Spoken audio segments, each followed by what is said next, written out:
I let flat earthers talk to the head of NASA. This is me showing the head of NASA something that the leader of the Flat Earth Society sent me. It's like a hand-drawn third-grade image of a flat Earth with a turtle holding the planet up. So tell me, since you're the head of NASA, what do you think about this? It's like made with crayon. It's like him drawing it like this. Obviously, I see that. I'm like, I don't want to show that to you, but here I am. I guess I'm doing it. You're the head of NASA. What's going on? Because using my connections with both the scientific genius... I feel like we've seen this guy before. I feel like we've seen this guy before. Because I knew y'all were going to start saying that shit. I know, because right when I saw his face, I was like, nah, I remember the shit my chat was saying. ...and conspiracy theorists of the world, I'm allowing flat... I gotta lock in, bro. Stop saying all... Yeah, he's all ears. I can't... That's like mean, bro. That's mean. ...earthers to get their conspiracies answered by the head of NASA himself, Jared Isaacman. The man who led the first ever SpaceX mission, performed the first spacewalk ever by a civilian, and now that he's the head of NASA, promises to return America to the moon in the next 2 years. In the first conspiracy... Like to live on the moon? Like, what do they mean return to the moon? Like, yeah, we're gonna have like an actual space station, but docked there.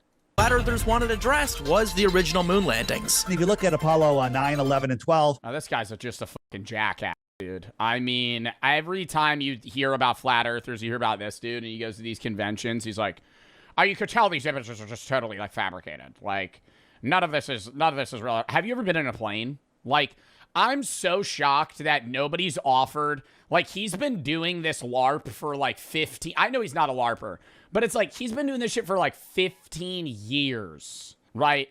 I feel like there has to be somebody that's like, yo, since you're the head of this group, we'll pay for you to go up there, confirm that the Earth isn't flat, and then come back down. Not to space, but like, what, you know, when you could take like one of those really like high air balloon flights or something, like some shit Red Bull would do. They pay a shitload of money. They give it, you know, $1 million, fucking send him up there. And then he just goes, everybody shut up. It's content piece. They could still just lie. Yeah, but he wouldn't be able to. You think he would lie? There's no way he would grift beyond that point.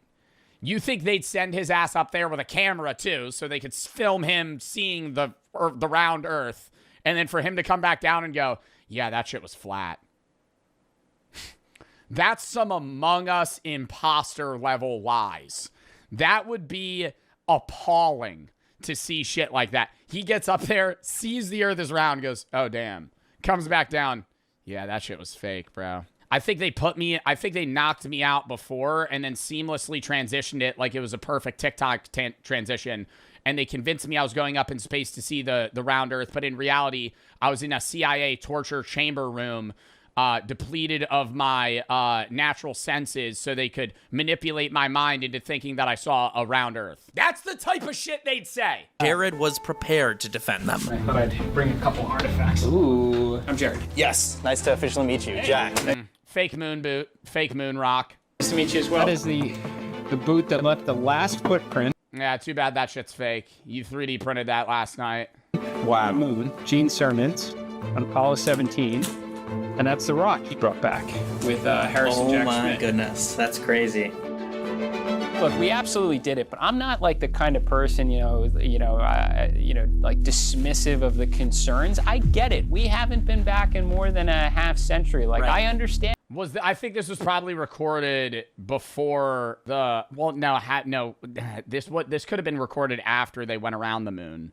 Because we haven't been back, like we didn't put anybody on the moon. And that people are skeptical, and especially like generations now that grew up with everything in high definition video, like why is it so hard? And the answer is, look, we had 4.5% of the discretionary budget. We had a great rival in the Soviet Union. It was a space race. It was another battleground of the Cold War.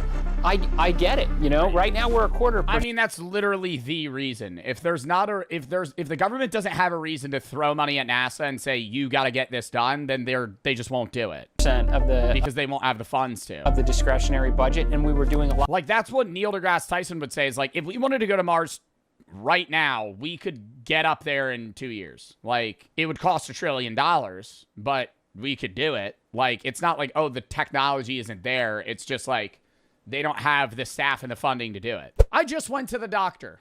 I sat in the waiting room for 15 minutes, got let in, talked to the doctor for 10, and I was out in a total of 30.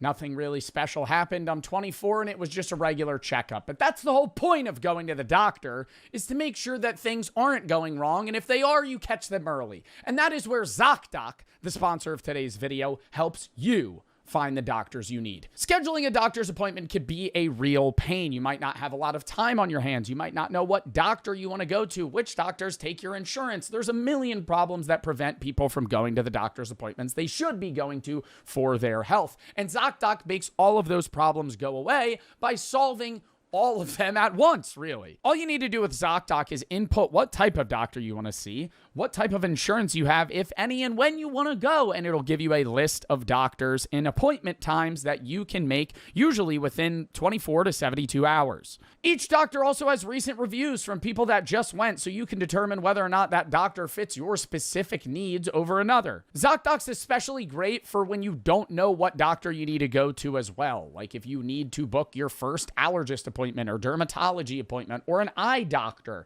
If you've never gone before, ZocDoc makes it super easy to help find the doctor that you need. They have over 150,000 providers in over 200 specialties in all 50 states. I know it may seem small, but clicking the link in the description is a huge step towards prioritizing your health. Taking care of your health just got easier. Head to ZocDoc.com/Bartolozzi to get started and check that appointment off your to-do list. Thank you to ZocDoc for sponsoring this video, and let's get back into it. A lot of things to make everybody happy, other than maybe necessarily the most important things we need to do as a space agency, which is to continue. Why does the flag look like it's waving in the still frame image that we were seeing? It's just, it doesn't make sense. What about the wind? There's no wind in space, so it doesn't really make sense. There for all we stand to learn, all we stand to gain from scientific potential, economic. Lacey was rage baiting, bro. There's no way he believes that shit. I don't know, man. Honestly, maybe. I don't know. Maybe there's a chance. Economic potential, national security. This is what we are supposed to do, and we're getting back on that foot. I'm in a lot of Ubers in like Arkansas, filming some random video. And you know, they'll ask me what I do. I'll bring up space and science. And they'll go, you really? Ooh, and then you hear your Uber driver air the word firmament. So you believe in like that space shit?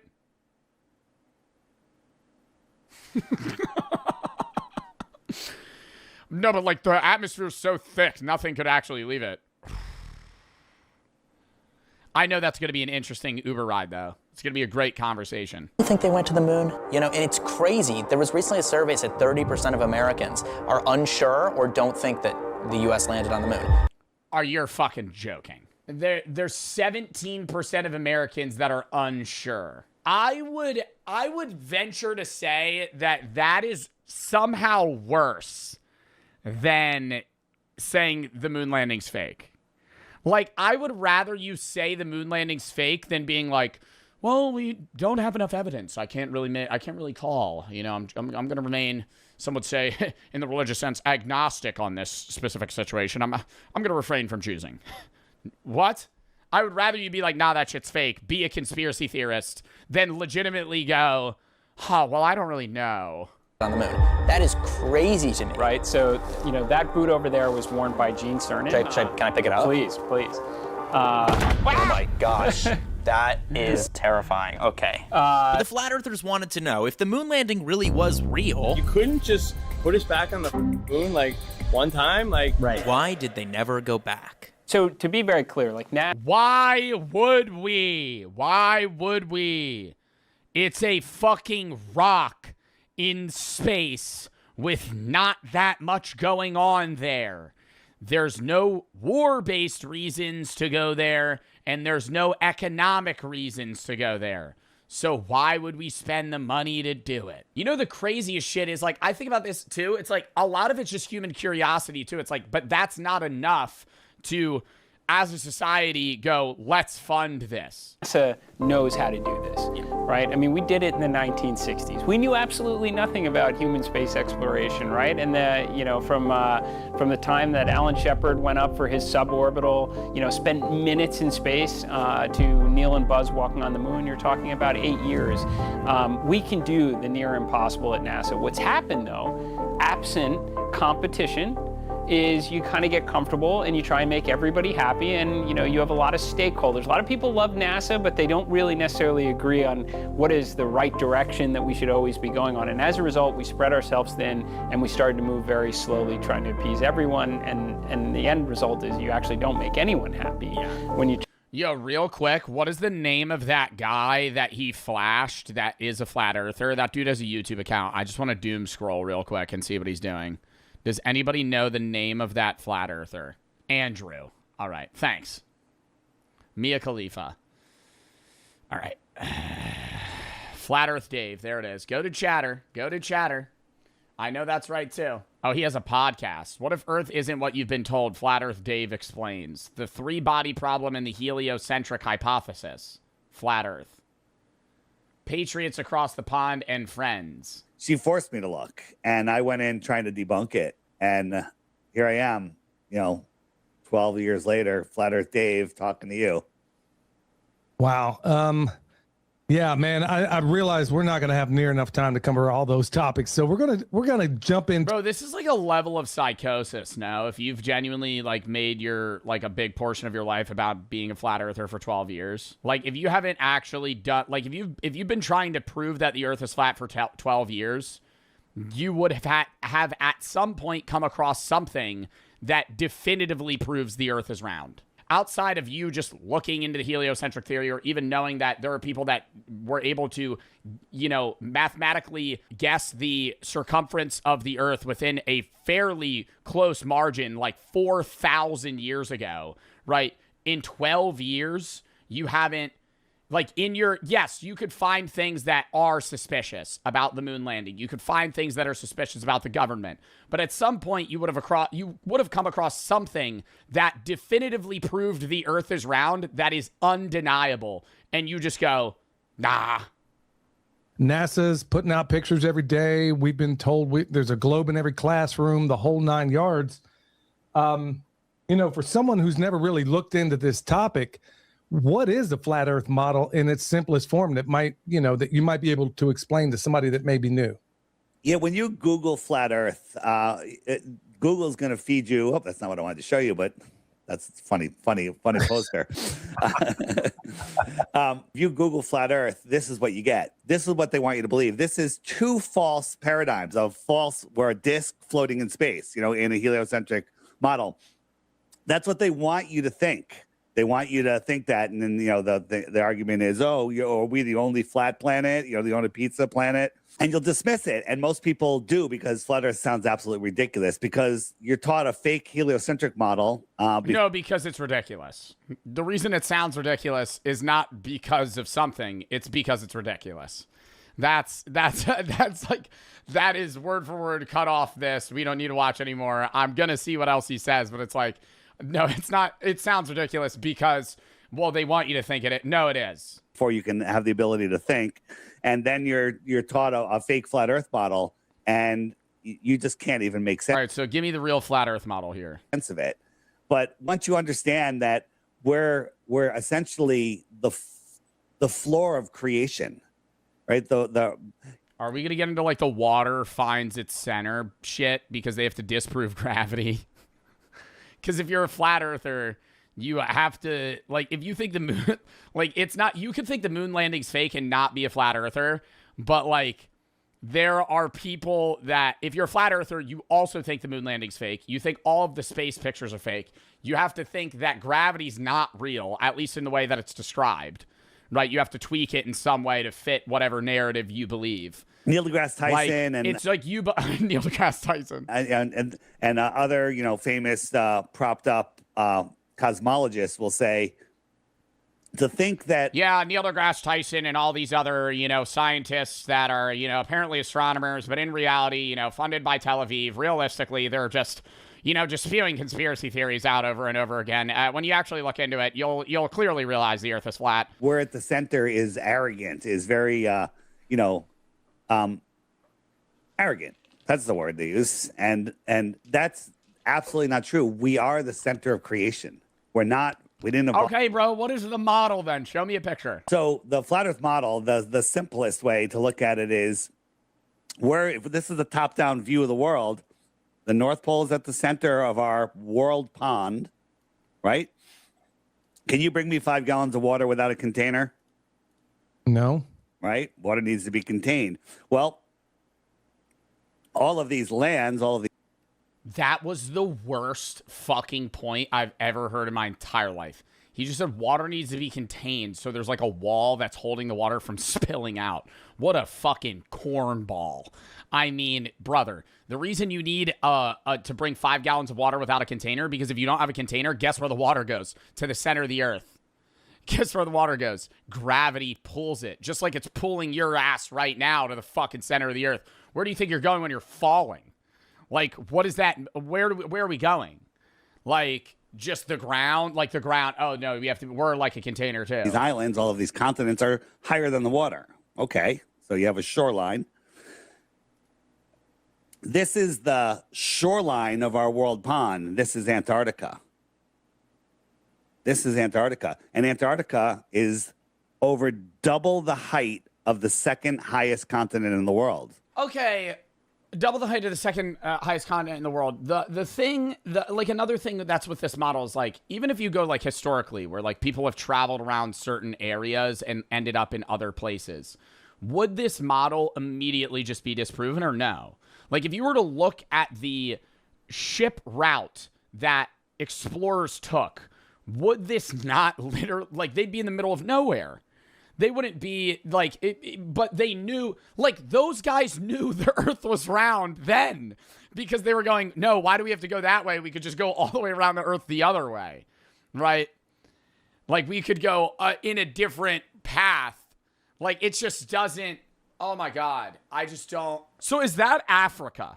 Because so they're saying like if there was somebody that went around all the tip of Africa and then all the way through to like South America or North America, they ended up going up instead of just straight to the side. It's just like, wouldn't the stars also disprove this? Because they're able to navigate based on that? Turn the hour hand on, the sun moves around once every 24 hours. It goes around. Yes, but if the sun's going in a perfect round circle like this, how does that change time zone? Not just time zones, like time zones work in this model, but in the sense of like in the summer the sun sets earlier, like it's because Earth tilts on an axis, right? Earth tilts on an axis and we're orbiting around the sun. Like if the sun's only moving in a circular path like this, we wouldn't have seasons the way that we do, where in the winter the sun sets at 4 p.m. and in the summer it sets at 9. You know, or depending on the country, like Iceland. Like Iceland literally is 24. I would honestly say it's 24 hours of sunlight in the fucking summer, and then none in the winter at points, or like 4 hours, not even. It's like just like a weird dusk feeling, or dawn, I guess. But like this doesn't explain that. So wherever the sun is, it's noon. When it's noon in Sydney, Australia, it's midnight over here. We live in a small. I mean, we live on. But does he ever explain that? Like, I'm not gonna watch this whole fucking podcast. Does he ever explain that? I don't think space is a vacuum with a small local sun. Small. So he thinks the sun.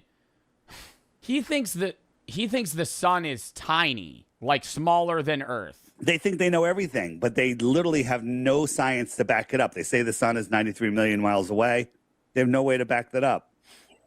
They say that the radius of the Earth is 3959 miles, but that's been debunked. Everything. When? I want to be this person. I want to be this guy so bad, because it's just like how much easier life is to just come up with everything yourself and then go, like whenever somebody tells you something, you go, nah, that's been debunked. No. and you just go on with your day. Like you just go, nah. That's been debunked. That's not real. And it's like there's certain parts of my life and your life where that is the case, where motherfuckers just spew lies on social media, and it's like that's what you do. You go, that's been debunked, right? That's fake, right? But like he does this with every single counterpoint. He goes, that's been debunked. That's not real. And they teach us the globe before we have the ability to discern. Like if I said to you, Billy, I used to be president of the United States. You heard me. Do you remember what I said? He used to be president of the United States. And now, how did you remember that? Your conscious mind said, what did he just say? It went to your subconscious memory. It said he said it was president of the United States. Is that a true statement or a false statement? False. Well, did you take the time to verify it? No. Well, no need to, right? Because you have enough life experience to say, I don't need to verify that at all. Now, if I told you right now I was in Mexico, you'd be like, is he? I wonder, right? But you might want to verify that if you wanted to prove it, but no need to prove that. Is he not disproving his own point by saying this factual statement? Because he's saying there's certain things that you just know because of previous knowledge that you've acquired in your life, and that would be the earth being round. I think he's trying to say that that's how people feel because they've been manipulated by the education system to feel that way. You have your subconscious mind, which is the memory bank, and you have your... Dude, we're just watching a podcast right now. I'm actually just... I know I'm getting out of this. I'm going back to the video. Well, I'm just watching a podcast right now. I'm just sitting here literally just fucking... sitting here watching an hour-long podcast debating this guy about... fucking the earth being flat. Try and do it that way. Now, one of the obligations I see in my my job here at NASA is to get all the stakeholders together and communicate kind of the reality of the situation and get everybody aligned in the direction we need to go. So I think we've been very effective at communicating there is another space race. If we do nothing and it's a continuation of the status quo, we will lose. That will be a heavy moment for, I think, the world. You know, when you see the next lander on the moon, and it's not going to be the grainy footage of the night stage, it's going to be pretty crystal clear, and then you see an astronaut going down the ladder or elevator, and it's a Chinese techonaut. I think that... Yeah, and too bad when the Chinese echonaut lands on the moon, the Kool-Aid man breaks out of the wall and goes, oh yeah, because the video's AI. Sends the earth's flat. A message that something is broken. So we can either wait for that moment to happen and then wonder what we could have done differently, or we could start doing things differently now. And as a result... Oh, I can move chat back. I think our stakeholders have been very responsive and willing to let NASA get back to doing what we know works. And that's why I think you're starting to see some speed, some momentum, and some energy here at NASA. Let's move on to the next conspiracy flat earthers wanted addressed. NASA's crazy money use. Do they really need to spend $23 million on a toilet, or is that money going somewhere else? Somebody sent me this, right? It's like we've got this yacht, and we've got an expensive house, and we've got the toilet for $23 million. You know what I mean? And obviously I see that, I'm like, yeah, like you guys are only in space for like 8 days. Why don't you just like poop in Ziploc bags? Why don't you just like, just use a regular toilet? I don't want to show that to you, but why don't you just shit in a bag and seal it? Here I am, I guess I'm doing it. What do you say to things like that? Like, what can NASA do to make things cheaper, you know? Well, I would say first... But before I can show you his answer, I want to prove to you why he knows what he's talking about. You imagine sharding yourself in the middle of the night in zero gravity. Just starts fucking leaking all over the spaceship. A little bit of like who you are. Yeah, so I left school at 16 because I hated high school. Started a tech company, which was really just to pay for, you know, pizza and maybe beer on the weekends. $2 billion. Waking up on my keyboard and needed a hobby in life, so I guess 6... Chat, this is what they say, brother. D students are the entrepreneurs, you know? Hey, if you're a D student, you want to drop out of high school, you'll be a billionaire just like this guy. Years ago or so, I started... It's a surefire. Flying airplanes. Never slowed down. You're gonna go pro in Fortnite. Just keep grinding. It took me to air shows, world record flights, and then eventually we created this defense aerospace company. So you You're gonna go pro. gave our even though you're in gold 2 right now, planes to use you've got the edits, bro. You just get bad lobbies. as simulations. We didn't give them to, we flew them, so it was us. You flew them, so they would contract you to fly them. Yes, and we did it all day long. You fly yourself places. Oh, 100%. I fly business jets, I fly fighter jets. I'm gonna lead a formation of like NASA aircraft over for the 4th of July Capitol flyover. Like I definitely try and stay in the action. And then got an opportunity to lead the first SpaceX mission, and then again in 2024, we did a spacewalk. Now I'm here and I'm working alongside the best and brightest at NASA. What can NASA do to make things cheaper, you know? Well, I would say first, NASA, you know, when we're at our best, we are setting our sights on, you know, the most challenging engineering problems possible to solve. And that is typically expensive. It requires like the best and brightest from across the nation. It requires, you know, hardware that's never been built before, facilities to make the hardware that don't exist, testing centers that don't exist. Yes, that's all extremely expensive. Now, what I think is extremely important is when we do have a major breakthrough, where that capability can be handed off to industry and NASA become... Why don't you just poop in a Gatorade cup? Why don't you just, the hole's big enough. I mean, they're there for 3 days. Why, $23 million. Why don't you just poop in a Gatorade bottle? I mean, how big of a shit do you... Instead of hiring all these engineers to make a $23 million toilet, why don't you just give the astronauts, I don't know, maybe a week of training to know how to center the middle of the Gatorade bottle on their butthole? One customer of many, like launch. Nobody had a reason to put a lot of stuff and then they quick seal it off, and it's good. In space before NASA in the 1960s. But now, I mean, you've got SpaceX and Blue Origin can only exist because of what NASA's done. and now for sure, NASA's a customer, the Department of War is a customer, the intelligence community is a customer, commercial entities are customers. You see Elon Musk at that red carpet event just making a bunch of weird faces because he was trying to get clipped for a meme. There's international customers, other nations launch scientific, and they're definitely going to be meme images. Probes and commercial payloads. Great. You hand off launch to industry, and what happens? Costs come down big time because competitive forces do what they do. And the next thing, you'll see it in a month. There will be somebody that reacts to an image with Elon Musk going. You got rockets landing on ships. Show it. Oh my God, we're gonna get through like 3 videos today. Why am I looking up? The edible's hitting. Hold up. Elon Musk. It's not what I was looking for. The fuck?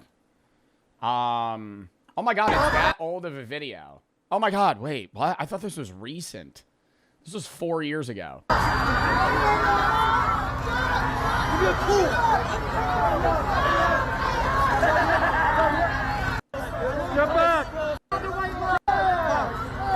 is he doing?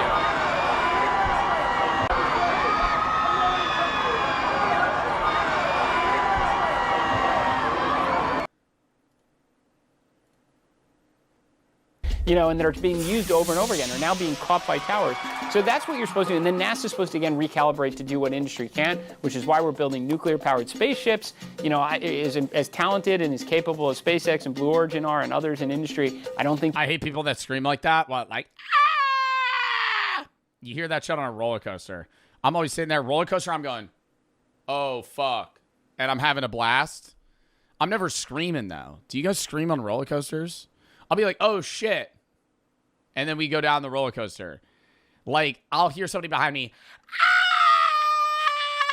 The whole ride. And I'm like, yo, it's not that. I feel like you'd faint if you were that scared, Or maybe it's just like a joyous scream. I'll go, oh, shit. Like on Nitro. Six Flags. And then I almost faint on the swirly part. But like, I'm going, oh, fuck. And then I'm good. There's an industry. I don't think they should be launching fission reactors anytime soon. I don't think they should be doing it. So that's what NASA should do. And when we get another breakthrough, we hand it off to industry once again, and the process repeats itself. It's just nonchalant. No, that's lame as well. At this point, before we got into Conspiracy 3, I decided to tell NASA what I thought they should do to combat conspiracies. There's just this general distrust in the government, right? Like, people see the Epstein files, things like that. They're like, this is just crazy. The government must, not know what they're doing. They must be lying to us. I'm curious, how much of a priority is it for NASA to try and combat these conspiracies, right? Because to me, it's like I walked in this room, obviously very honored to be here. I see like that on the TV. That's a live feed of the International Space Station right now. Yes. And I feel like if that was put on YouTube at all times, I mean, they're already not private because we can see them whenever they walk through there. If that feed was on YouTube, we'd have no more flat earthers, I think, in like a week, because you just can't have people floating around all day long, CGI constantly running. Maybe it's just no use. No, but they're so ingrained. Like, yeah, you would maybe reverse some of the flat earthers that are like on the cusp, but like Flat Earth Dave would come up with a reason that video's fake. Or he would say that you're in an anti-gravity chamber on Area 51, and this is just to convince people that the Earth is round. Does NASA even care about these conspiracies, or is it worth their time to try and do things to try and like Yeah, it was a pre-filmed 3-day video. Help the American public understand that, like, yes, this is real, and here's what we're doing, and here's where your tax dollars are actually going. Well, I would say first, like, to me, there's no greater priority than undertaking and executing the mission. So putting more astronauts in space, returning to the moon, launching great telescopes. But what I also think is a responsibility along the way is inspiring the next generation of engineers, pioneers, astronauts to grow up and contribute to adventure. And that's why you put footage like that out on the internet. And it is, you can go, you can log in and like actually see what's going on in the International Space Station. You can listen to our audio loops on it. It's why when we build the moon base, I said, we're putting high definition cameras on everything, every lander, every rover. We're not leaving any doubt this time, okay?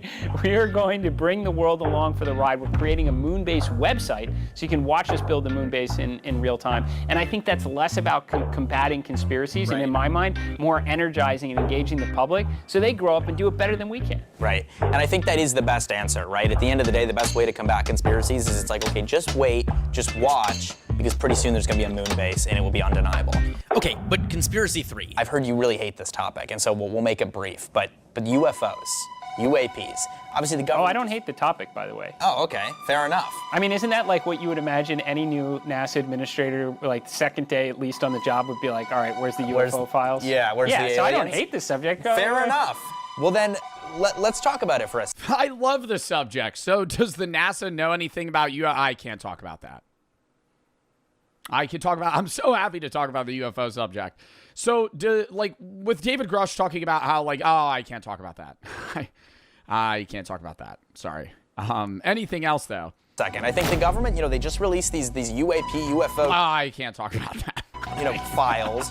I've been to Area 51 and all of that. I've investigated this stuff a little bit.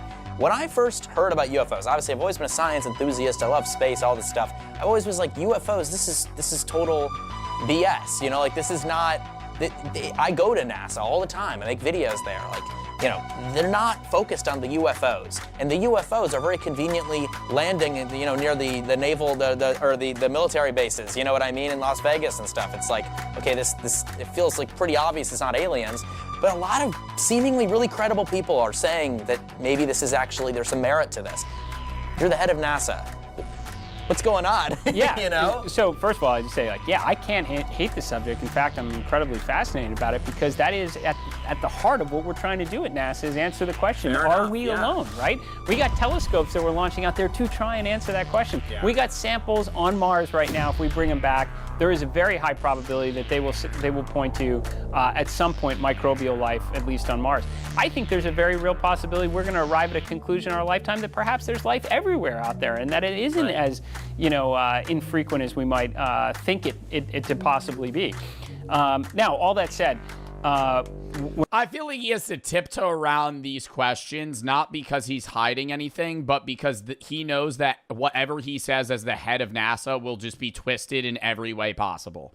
It's like just being clipped out of context or something on social media. It's like he has to have like a very specific response because otherwise they're going to just say, oh, nah, he's saying this. When people think of like UFOs and flying saucers and crash ships and are there alien bodies buried somewhere? No, I have not seen any evidence of that whatsoever on it. I do think of things like the cosmic speed limit is somewhat of a problem for being visited by, intelligent life and at a time. I mean, you think about our civilization is extremely, young right now that they could arrive at a time when we happen to be here and doing all these things. So that said, though, I do think that we have captured imagery, and this is what President Trump is very forward-leaning about, that based on the data that we have within that imagery, we don't know what it is. Right. And I don't think that should be that surprising anymore in a world, and I've said it, where you got doorbells with doorbell cameras on it, everybody's got a phone, you've got with a camera. That's what Neil deGrasse Tyson says. If he goes, everybody's got a fucking camera now, why are we not seeing actual good footage of a UFO?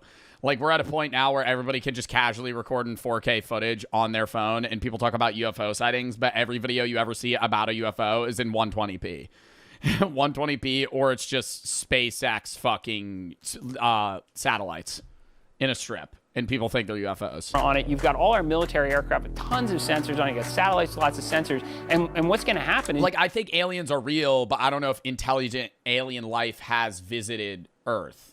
The only thing that I could get behind is that there has been maybe alien satellites from millions and millions of years ago that has reached Earth, crashed here, and we've recovered it. That's what I'm more likely to believe than like an actual organic being crash landing on Earth, right? Like, or just landing on Earth and interacting with humans. Like, I don't think that would be the case versus like some sort of satellite that other intelligent alien life sent out a fucking billion years ago. They don't exist anymore, right? They might have been extinct or some other shit, and then that crashed here. You're just going to capture things that if it was fully instrumented to get telemetry off of, you'd be like, oh, that's a drone, that's a missile, that's a balloon that got, but because you didn't, and you caught it at a weird angle or reflected the sun at a certain point, you're like, that is an unexplained phenomenon. Yeah. And we did keep a lot of that buried in files for a long time, and the president said, why?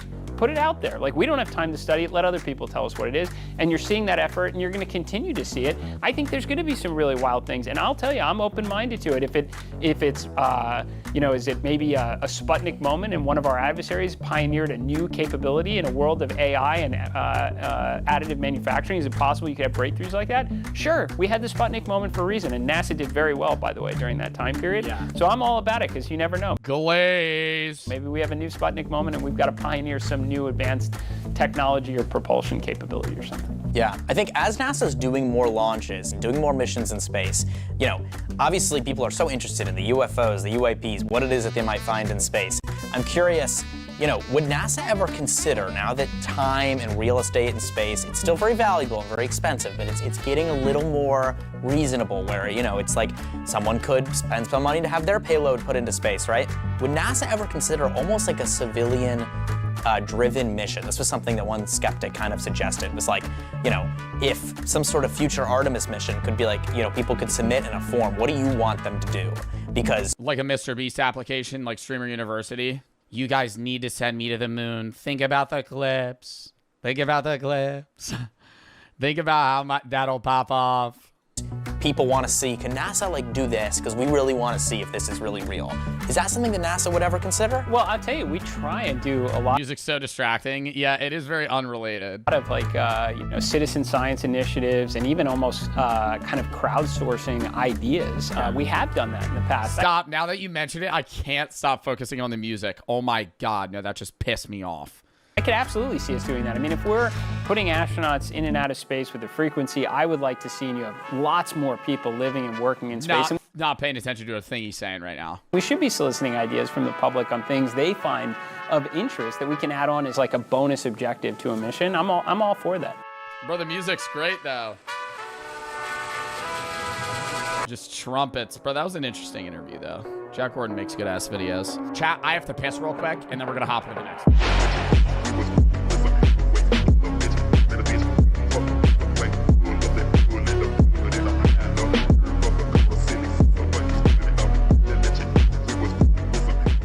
Is the worst era of YouTube finally over? YouTube was founded in 2005, and for its first several years, people posted on it with no rhyme or reason. That is, until 2008. Yo, this is gonna make you guys think I'm unk, but I didn't use YouTube at this era, but I remember using YouTube in like 2012 when it kind of looked like this. Let me actually look up YouTube UI. Like, this is what YouTube looked like. When I first started using YouTube, this is what YouTube was like. Like a lot older, kind of similar like recommendations on the side, and it was just like the screen grab of the video, but it's like all the buttons and, whistles looked different. Like I remember watching Gangnam Style for the first time in 3rd grade. Or was it 2nd grade? 3rd or 2nd grade. Was being represented by one of the 7 deadly sins. But as of 2026, wait, what? Each of these eras is until 2000 by one of the 7 deadly sins. Each era of YouTube he's going to go over is one of the 7 deadly sins. But as of 2026, we're officially out of the 7th era. So how are things looking for number 8? Well, to understand that, we need to experience the different eras and how each era's sin caused its collapse. Oh, God. Believe it or not, on April Fools of 2008, YouTube made every featured video on the homepage load into a Rickroll, which I think just encapsulates the innocence of these early days. I mean, isn't that just so silly? It truly was a time of no faults. A time when people were on YouTube just for fun. No stakes, no pressure, uploading whatever they wanted, whenever they wanted. That is, until money got in the way. Or so anyone reminiscing on this. Yeah, when was YouTube first monetizable? Because I feel like YouTube was just random home videos into, the way that I remember at least, random home videos and random shit people posted into music videos into actual content like Smosh era, like skits. And then it became gaming. Like gaming was like probably like 2013. Like GTA 5 was how I remember like the beginning of the gaming peak of YouTube beginning. Like KYR Speedy and Vanoss Games. Like those dudes got their starts in like the early mid 2010s. Era would have you believe. But actually, monetization was added in 2007. Wow, that early? Wasn't a bad thing. I mean, channels making money is the only reason they were able to continue improving. It's the only reason YouTube exists today. If YouTube was a platform that wasn't monetizable, there would be no content. Like every YouTuber you watch does it because they make money. Yes, they enjoy it, but it's like the only reason they're able to do that is because they make money from it. Like you got to think like the high production quality, like some of the videos and content creators you watch, like they're putting, you know, $20,000 into a fucking video. Their content and continue making it at all, giving us gems like, I never thought a tube full of beef would score me so many chicks. You ladies want some beef and go? Now the funny thing about these old videos is that YouTube scales them up to fit inside the window, but the site actually only supported footage up to 360p. So that clip I just showed in 2007, you could only watch videos in 360p. You is actually only this big. And for my 4K viewers, that was what OG YouTube was like. You know what's wild though is in that era, like 360p looks like 720p at that size. When it's blown up, it looks worse. Like I watch my own videos back and they're restricted to 1080p. When I play like video games on YouTube, or when I play video games on stream that have like a lot of stuff going on, if you're watching it on your phone or your computer, it looks fine. But if you blow up like my gaming videos on your TV, my face is so low quality. Like my camera's like 360p. Because it's so blown up and I'm only able to stream at like 8K bitrate. Like if I was able to stream at like 4K and I was able to separate my camera quality from this, your camera's always ass. I don't think my camera looks, bro, if you're saying my camera's ass, go watch like a Queso YouTube video when there's like stuff going on the screen. He's like 4 pixels. And for my 4K viewers, it's this big. But as time went on, YouTube supported higher quality footage and creators had access to higher quality cameras, meaning that in a span of about 3 years, we went from this. There's always enough to go around. To this. Do I look bad in this dress? Hell yeah, you do. This was a time when creators were making the videos Oh my God, Ryan Higa Parcourse. Play Nyan cat music in the background. Nostalgia. Wanted to make while figuring out how to get people to care about them and then making them in a specific way to get more people to care about them. Some channels leaned into visual effects to stand out. I'm so serious. Like, you talking about YouTube. YouTube is such a big part of my life. Like, obviously, my job is centralized around streaming, but it's for YouTube. But it's like, my job's around YouTube. I've been a YouTube kid my entire life. Like, I could talk about specific creators and videos on YouTube for genuinely like 8 days straight. Like, easily. Like, I could ramble about the different YouTubers I watch and the different types of content and how, like, this is like such a sick video. I gotta sub to this creator, by the way. Yikes MC. Like, I think this is such a good idea for a video to just talk about like the eras of YouTube and segment them with like different styles of content change and like what's the most popular. Channels relied on their personality, and some channels learned how to make the videos themselves sound and look a bit better each time. But pretty quickly, YouTubers started shifting away from being creatives and were slowly— I had a YouTube video a while back, which I ended up removing, where this was like early Joe Bart React content, kind of around the era on TikTok when I was like shitting on like, you know, people fixing watermelons with ramen. And I was talking about how cringe Smosh was. And I got a lot of shit for it. And I ended up changing my opinion. I deleted the video because looking back on it, it's like, how am I going to judge the humor of Smosh in today's terms? You know? Similarly, how I say like Vines aren't funny, I try, and I do this, but I try not to shit on Vines for their comedy in today's scale. Because, like, for their time, Smosh was the best content it could be by far. Like, Smosh in its era did everything they could do and more. Like, looking back on it, I'm not going to sit there and watch Taquito versus, you know, pink frosted donut and be like, oh, that's fucking peak. Like, it was, you know, today there's better content, but it's like for its time, it was amazing. And an undeniable pattern showed exactly what kind of thumbnails were getting clicked.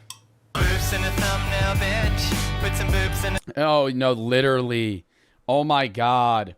This was, I mean, it was this transitioning into Vine where they would still, like, goon bait comedy videos. That was everything. It was like every YouTube video was like watching Scary Movie. Thumbnail, bitch. Yep. We got into an era of boobs, or honestly, a woman in general, being in the thumbnail, meaning way more clicks. And I've already shown you proof of this. Do you remember the low-quality clip I showed earlier about the beef and go? Well, the only reason that video has over 100 million views is because of, well, honestly, here, I'll let the Smosh Boys explain it. It was an accident because at that time with YouTube, you couldn't choose your thumbnails. Yeah, you couldn't choose a thumbnail for the first 3 years of YouTube. So whatever was the middle frame. Yeah. Perfect middle frame. And it was a censored picture of Britney Spears for JJ. But with this over-reliance on the female form came a level of audience exhaustion. Many people saw what was going on, and I think now a lot, like the way they auto-choose thumbnails is like just like a very replayed point in the way that I understand it, and they have like a few images that work, but like holy shit, that it was just randomly that. Knew that creators were trying to trick them into watching.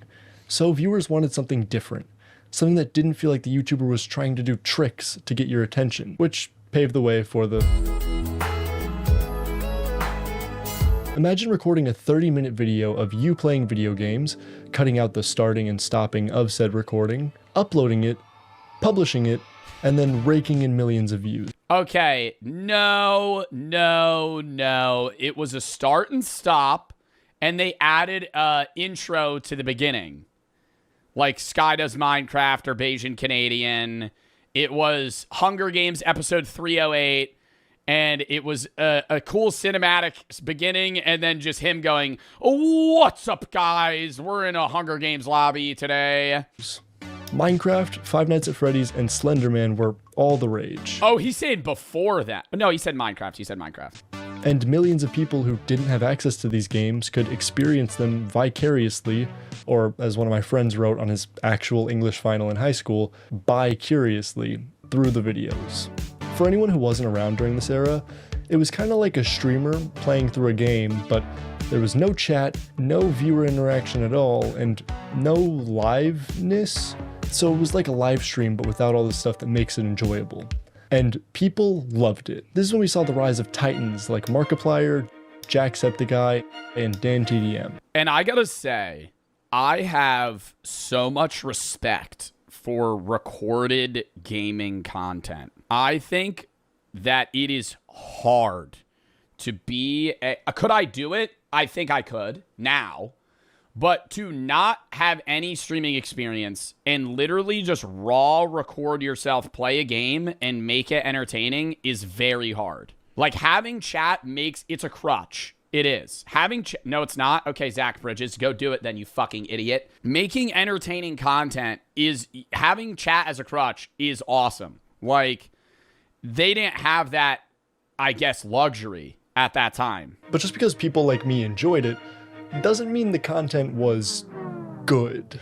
I mean, it got to the point where some YouTubers would screw up an intro, correct it, but then leave the mistake in the video. So you would click on this random Let's Play video with 5 million views and it was very minimally edited. And it's like, I don't judge them for that because it's like the era that YouTube was, and the idea of having like an editor was like a foreign thought. Right now, I have 4 editors. I have a VOD guy. I have a thumbnail guy. Like, I've maximized the level of content output that I could do to where I'm scheduled and I have stuff pre-recorded and I have drafts and I have things that I could do when I'm gone and it makes sense. And I basically maximize the content output I have. I shill it to my editors. They edit it. I don't even watch it and then I post it, right? So that's why you'll have sometimes my editors fuck up shit and I don't even know until later on. But that's like most streamers and YouTubers now. I'm going to keep pausing. I'm going to say that right now. I'm going to keep pausing. If you want to go watch the video, here it is. You could go watch it yourself and you could fuck off out of the stream. I'm going to pause the video. I'm going to keep yapping. This is something that I truly find interesting and I want to be able to talk about it. Otherwise, why am I here? Is this 2014? We'll get into that era of YouTube videos like Sniper Wolf and those other reactors where they just sit there and go, and they don't fucking say anything. Okay? If I'm not transforming the video, why am I fucking here watching it, you dork? Yeah, it was so minimally edited. Like, I remember watching Bayesian Canadian videos where he was like, I'm on a vacation right now. Like, he would say that in the video. He was like, I'm pre-recording content because I'm going to be gone for a week. So he would literally sit for a day, play Minecraft for like 8 hours straight, rip 5 games. He would do an intro, rip 5 games, end it, cut. Maybe if there was a shit game in between, he would chop it. There would be cuts. It would just be very minimal edits, right? It was basically just a long form Minecraft Hunger Games playthrough. Or like Pixelmon or whatever they were playing at the time. Like no edits. Like if they were doing like random inventory sorting, they were probably keeping it in. There was guys that wouldn't. Vicstar, Preston Plays, you know, those were the newer guys. Like I think Bayesian Canadian and Jerome ASF overlapped with Preston Plays, Vicstar, and all these other guys. But there were dudes that like started a little bit after and they took that editing to another level. Maybe they hired editors. I don't know. But I remember watching Bayesian Canadian and I knew at the time, like he was doing an intro, playing 5 games of Hunger Games, doing an outro, and then not, like, it wasn't like, okay, that's the recording for the day. He would just do another intro, do another 5 games, do an outro, do an intro, do another 5 games, do another outro, to where he would crank out, like, 9 videos in a day and then just dip for a week. Joe's LARPing. Yep, I'm LARPing. It's not like I literally, brother, when I tell you, chat, I had 0 life. 0 life. From the age of, like, 8 to, like, 16, like, I would just watch YouTube 9 hours a day. And then for some reason, you'd still watch the entire video. To give you a bit of perspective, I put a lot of effort into editing my videos. I think we've cycled back to that. And I know, like, this guy's putting a lot of editing into his YouTube videos, but I think the gaming sense, we've regressed. Like, Queso doesn't edit shit. Queso doesn't have zooms or cuts as much as any other YouTuber. It's really a start and stop. And that's why people like him, because it's like reminiscent of a new personality, but the old style of content. Like when you watch a Queso YouTube video, like you're just really watching the raw VOD with like some splices. I don't edit much either. Yeah, no, I agree. I think my editing's the in-between, right? I don't edit as much as somebody like Pezzy or Big Puffer or Grizzy or 3FS, but like I'm the in-between between Queso and older YouTube and now. Like, I have cuts and chops, but I don't overly do it. I don't underdo it. And I'm not saying overly doing it like 3FS. Like, it's just another style, right? I love 3FS. Used to be my editor. Lore drop. And I lose about 30% of my viewers within the first 30 seconds. And these guys That's not abnormal, though. Were swimming in watch time. But like the animal, this sin was tame. It was unobtrusive. Something that can't be said about the... Sam Pepper. All right, this era basically... Oh my God, I love that song. I fucking love that song, dude. Oh, that was, dude, Monster Cat. What is it? Arrow Cord Surface or whatever it was called. Make. I had that shit in the skull candies, bro. Those beat solos too. Oh my God. 6 a.m. every day on the bus ride to school.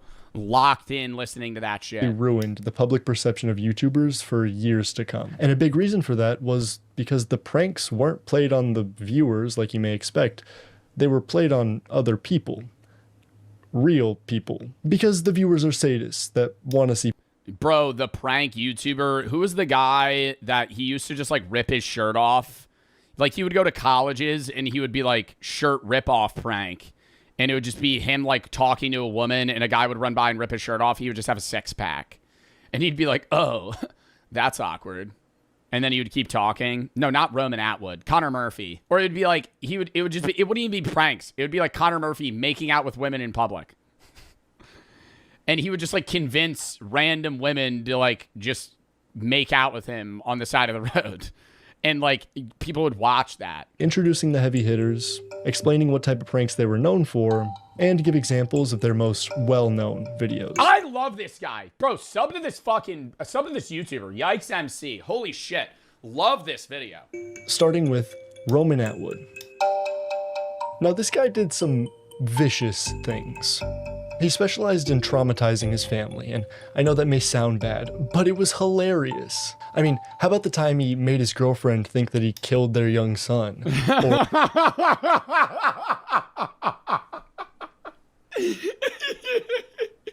it's okay. At some point though, like dude, they're in on it, you know, like killing my own kid prank. Holy shit. You don't see that anymore. Wow, dude, what an era. Holy fuck. And that was so normal. Like you didn't bat an eye. If you saw that on YouTube in like 2014, you're just like, oh shit, killing my own kid prank. That'll be a classic. Oh my God. No, but anytime you see one of these prank channels, you know they're in on it because it's like, how many times are you going to fall for like your kid dying? Like, or that time that he made his girlfriend think that he killed their young son. Or the time he told his girlfriend that he cheated on her only for her to see the cameras and prank him back. You f***ing cheated on me? Are you f***ing serious? You're f***ing serious right now. You f***ing... I saw you sit on your camera, you idiot! What? Isn't that so much fun? Wow, it's just like horrible acting. Oh my God. Although he's still actively making content, I haven't seen McJuggernuggets. Oh my God, yeah. I used to think that shit was real. I used to think that shit was so real. The Xbox crash outs. My dad, dude, you're burying my PlayStation. What the fuck? Or who's the guy that like shoved a remote up his ass because he got angry? I never know if that one was real. I don't think, was that McJuggernuggets? Nah, you know what I'm talking about. You know what I'm talking about. It's a guy in boxers and he's crashing out. Chat, I'm going to describe the video. It was a skit. He's crashing out. He slams the door. He's going, and then he just shoves a remote up his ass. I'll find the video right now. Crash out, remote. I don't know. Oh, literally right here. Greatest freak out ever. 114 million views. You're telling me you haven't seen it? Fucking idiot. 114 million views. This shit. You've seen this. You've seen this video. And he's freaking out, and then he shoves a remote up his ass.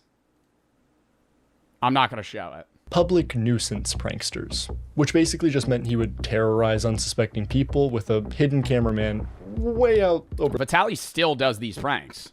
There. One of these. This isn't like an era for him. This is like totally epic pranks was the Miami zombie attack prank, which was literally prefaced with a message saying like, hey guys, so recently there was an actual cannibal in Miami that committed an actual atrocity. So let's use that to scare the shit out of some people. But what if you wanted to cash in on this era without putting yourself or other people in danger? Well, that's where Joey Salads and FouseyTube come into play. These guys FouseyTube, bro. did manufactured interactions, with FouseyTube being more in line with the typical prank content, and Joey Salads going the route of social experiments. He was basically Darman if Darman wanted to make his videos seem like they weren't staged, and also if he went way harder on the sensational culture war topics. Black Lives Matter versus All Lives Matter supporters. Social experiment. Black people racist towards white people? Social experiment. Transgender and women's bathroom? Social experiment. Hey, so that's not... You know what? Yeah, yo, I actually full forgot about Joey Salads. Literally would throw up a title of anything in parentheses social experiment. And because these videos were so cringe and so obviously fake, people wanted the satisfaction of seeing them get called out, which unfortunately enabled the Edgelord era. iDubbbz. Now there are a few interesting things about this era. First off, the channels. Grade A Under A, H3H3 Productions, and Leafy is Here, all... How are you not iDubbbz was that era. With H3H3. Featured relatively low. Oh my God, Ethan, bro. I used to watch H3H3 all the time. Reacting to those like fucking Papa John's videos and shit. production value videos, with the sole focus being on criticizing content. And it started out cathartic. I mean, imagine being so fed up with YouTube shoving Joey salads down your throat until you suddenly see a video criticizing him and his content. Well, that immediately establishes that that creator is willing to stand up for what they believe, but more importantly, they're willing to stand up for what you believe. And this meant viewers were able to turn their brains off and see their criticisms be expressed. Filthy Frank. Filthy Frank was associated with that group, but like when you think of edgelords, you're more so talking about the H3s, the Leafies, the iDubbbz. You're not really like in association to them. Yes, is Max Mofo, Anything for Views, Filthy Frank, but that was like they didn't make that content. You know what I mean? Like, they were, like, Max Mofo never made that content. Like, he was in association with them, so was Filthy Frank. Pimp My Ride. Well, it wasn't, like, edgy React, like, Kickstarter crap videos. But, like, Filthy Frank did do, like, Pimp My Ride and just, like, random, more like, it wasn't, like, edgy. It wasn't, like, edgy Reacts, like, making fun of people, like, content nukes. It was just, like, more offensive content in general. Or gross. Yeah, hair cake. Human cake. Ugh. Those were... Yo, that was the era of YouTube that was, like, actually just disgusting. But everybody watched it. Like, I watched that shit. Hair cake? Pardon? Oh my god. Human cake? And they go to, like, a YouTube convention, and they're getting, like... not Vanoss. They're getting, Vsauce to, like, clip his toenails, and like they're getting the pube hair of like YouTubers and shit, and they're baking it into a cake and eating it. Like, oh my god, that was disgusting. I don't even think those videos exist anymore. See, this is the younger view. Oh, it's already here. Don't subscribe to Adam Basic. Yo. Now. Oh my god. Like, this is the era of YouTube. Oh my god, yeah, they're getting Vsauce's spit, and this is real? Yes, dude, this is like an era of YouTube. Oh my god, that's like lost media. Yeah, How To Basic with it, too. Oh my god, what was the one where they painted Anything for Views' stomach? That one's still up. They painted him like a referee, and they did Deadly Twister, where they had to put, like, their hands on fire and, like, mouse traps and shit, and he would whip them. Oh, my God, dude.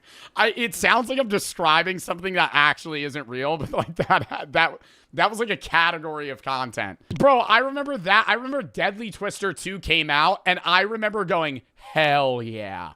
Like, turn that shit on. Turn that shit on. Now it's just like cold. Like, people watch cold ones and they're like, oh, they get belligerent drunk and it's like extreme. Oh, hell no. They used to be like far worse. Channels you were subscribed to, which meant you would probably watch whatever these channels put out and nod along in agreement. So suddenly, watching these critiques became a habit, a pastime, something you gravitated towards without even thinking about it. But some of them decided to do goofball stuff. Oh my god, dude. I've watched this video like 5 times. Where he just goes in New York and he's like, I'm trying to hit the fattest box mod. Or even, this is the same era as Vape Lord Nord. This is the same, when H3 dropped this video, this is the same exact era as FaZe Rain. FaZe Rain, Vape Lord Nord. Where he goes to that convention, you have Vape Nash. Oh my god. Alongside the criticisms. Like Filthy Frank, or as you may know him, Joji. Yo, no, I love seeing the look on somebody's face that, like, they've just been living under a rock their whole life and they don't know that Joji's Filthy Frank. Who is a big player. And they're like, dude, I love Joji. I'm like, you know Filthy Frank? They're like, yeah. I'm like, that's him. In this time period without ever really having specific targets. Oh my god, they do tongue twisters. I've wanted to do this. I don't know if it's TOS. I've actually wanted to do this. Where you say tongue twisters when you fail, you get zapped with a shock collar. It's for his videos, besides him or one of his consenting pals. H3, and iDubbbz also come to mind for people who made goofball content that was... Oh my god, where he would eat peaches in a sewer, or like it was like pickle sewer. Bro, such a fucking, literally, like, the, like, ideas you'd have on, like, a salvia trip. Let's go into the sewer and film ourselves looking for pickles. Joji, who was a big player in this time period, or one of his consenting pals, was only a little bit super bigoted and hateful. Yeah, dude, that was bad. He would like rip up like religious texts on video and then just say the N-word. Oh my God. Made some cruel, hurtful content, and I need to acknowledge that, and I'm really sorry that it's taken me this long to acknowledge it. Now, while I'm glad that iDubbbz has matured and moved past all that, I don't really like H3 for obvious reasons. Yeah. But back in the day, edgy white boys loved him. I mean, what wasn't to like? He had, He was like the YouTuber that everybody, like when I was in high school, dude, everyone watched H3. Everyone.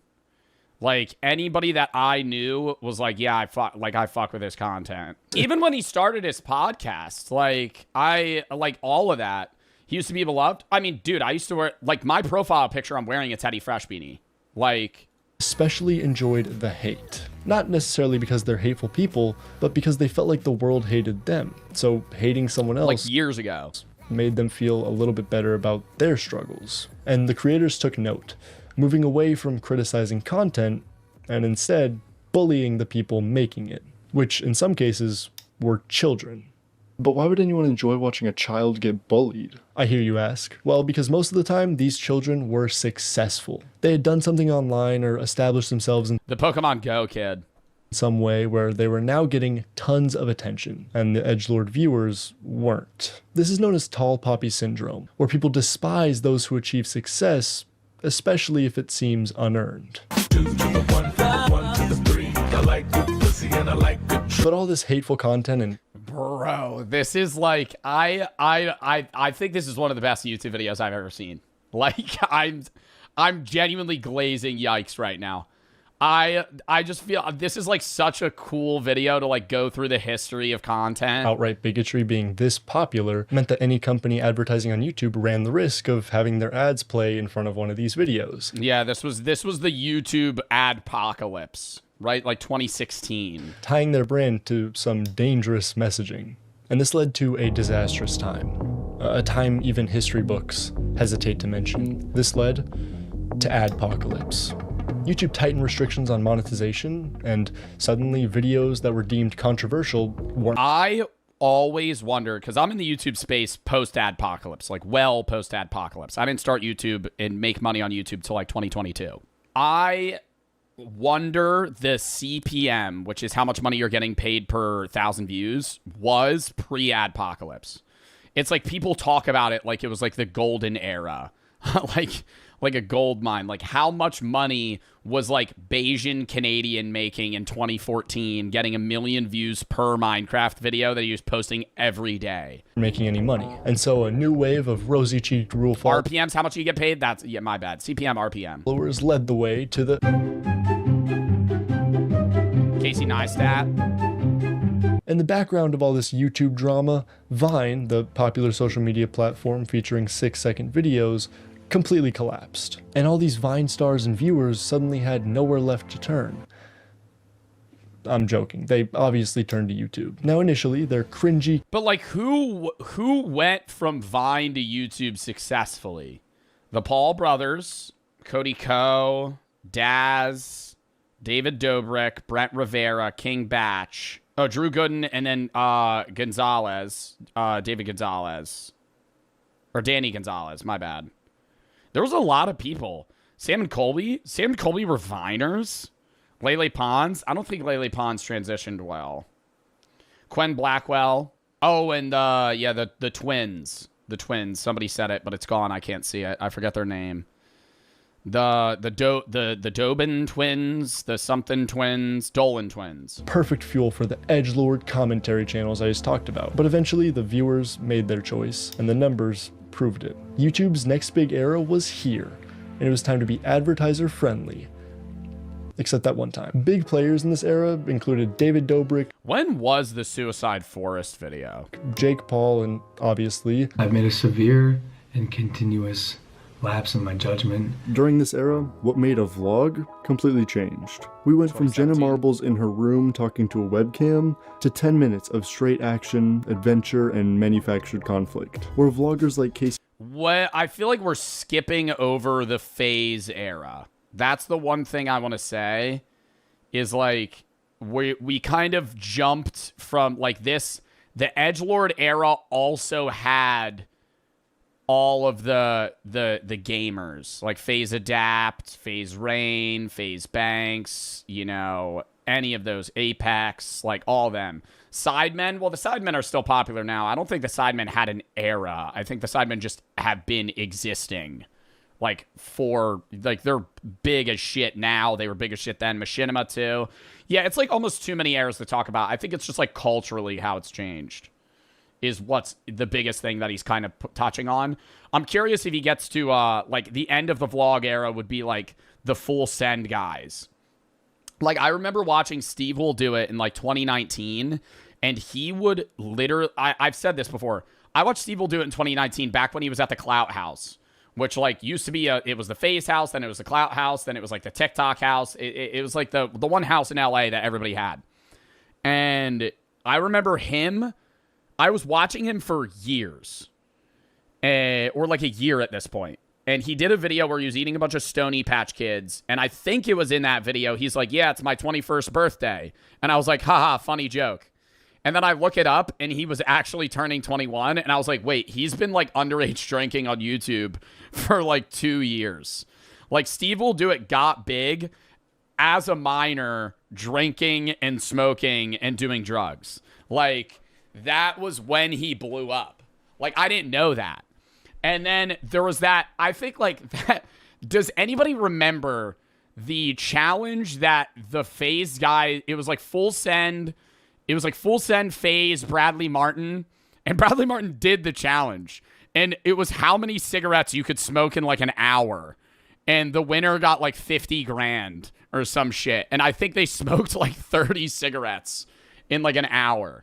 It was the most disgusting video. Like, not on par with Hair Cake, but it was, like, literally just a video of watching guys, like, full drag 6 cigarettes at once. Neistat thrived because of how well he was able to capture the mundane. The most popular vloggers of this era thrived because they shaped their lives to be as action-packed and entertaining as possible, with fake relationship drama making the audience of mostly children think that they're getting that same authenticity and connection that people got from Casey Neistat's vlogs. But the fake drama got so bad, people made actual diss tracks about each other, which were about as good as you'd expect. I don't give a Heck. man, I shit in the urinal. This era also... I love Deji. I think Deji has grown on me so much over the years. Like, when I was a kid and I used to watch Deji, I feel like I didn't, like, dislike his content, but I wasn't really, like, a fan of him. And then over time, like, he is just... dude, he's hilarious. Like, especially just being around him in gaming tournament, bro, he's so funny. Popularized the idea of a content house. He's just, like, so naturally funny. Because collaborating occasionally simply didn't cut it. They needed to team up. They needed to team 10 up. But sometimes the vlogger wasn't even the star of these videos, and they'd instead vlog their squad. Now, the strategy for these creators was... I mean, that's just the IRL version of Vanoss. I truly believe that Vanoss was a great creator in capturing funny moments. I don't think Vanoss himself was very funny. I think Vanoss surrounded himself by a lot of people that were funnier than him, but he was able to be kind of a director of the comedy, right? Similar to that's what David Dobrik was. Like, David Dobrik isn't an entertaining guy, but he's good at fucking capturing entertaining content. Pay unnecessarily loud people to hang out with you, pay for a bunch of wacky adventures, record said people in said adventures, rest. Bro, whenever I see Jason Nash, I feel so bad. Like, he was in such that big popular like David Dobrik era, and then he had to like go, like, he didn't have much money and he had to go on like TikTok and fucking beg for like galaxies and repeat. Doesn't that sound like fun? Well, shockingly, it wasn't always. See, these vloggers saw themselves as untouchable directors who could put their friends' lives in danger for a 10-second bit in a video and then pay them extra to not be mad. You know what they say? No risk, no story. Except make sure you only risk, you know, the people that you pay to be around you and shower you with praise because you're the storyteller. I think in that sense, you have to approach it in a way where, like, there's vloggers that do it where they have guys that are a part of their group and they do stupid dumb shit, but they kind of go, like, while they're paying them, hey, what are you good with? Versus, like, doing it, them getting injured, and then paying them to make amends. You should, like, up front be like, yo, are you good if, like, you break a bone? Like, I'm just, you know, trying to clear, like, hey, Danny, yeah, literally Danny. How good are you with this? Like, are you fine with you potentially getting injured? Like, what are you fine with? There's no story without you. You can't risk you. You got to risk them. But boy, did that risk pay off. I mean, viewers loved seeing these lovable goobers get into all these different shenanigans. And the vloggers loved being surrounded by yes men and sycophants who would join them in seeing color for the first time, finding out who's the most fertile, and filming a dead body. Logan Paul is in some hot water after he posted a video allegedly showing the body of a person. Now, posting a Did he not blur it? I never saw the original. I never saw the original video. Did he not blur it at all? Like, he just showed a dead body? Video called So Sorry, period, in response to the backlash is really funny to me. And it's very telling that he didn't add an I'm at the start of the title, because it is a sly way of removing himself from blame. But he is to blame. Followed closely by his editor, who cut that together and was like, yep, that's a finished video. Now, as you can imagine, when there's a bunch of prideful douchebags running amok, people want to see them get made fun of. Wait, did we already do this bit? No, because that was 2017, and this is... I was never taught what laws there are. Commentary / streaming era. 2019? It started 2019, right before COVID. I was going to disagree and say it was like 2020, 2021, but... Oh yeah, criticizing content is back in a big way. Yeah, the Ludwig Rise, literally. Ludwig Subathon, Ludwig Rise, like right around there.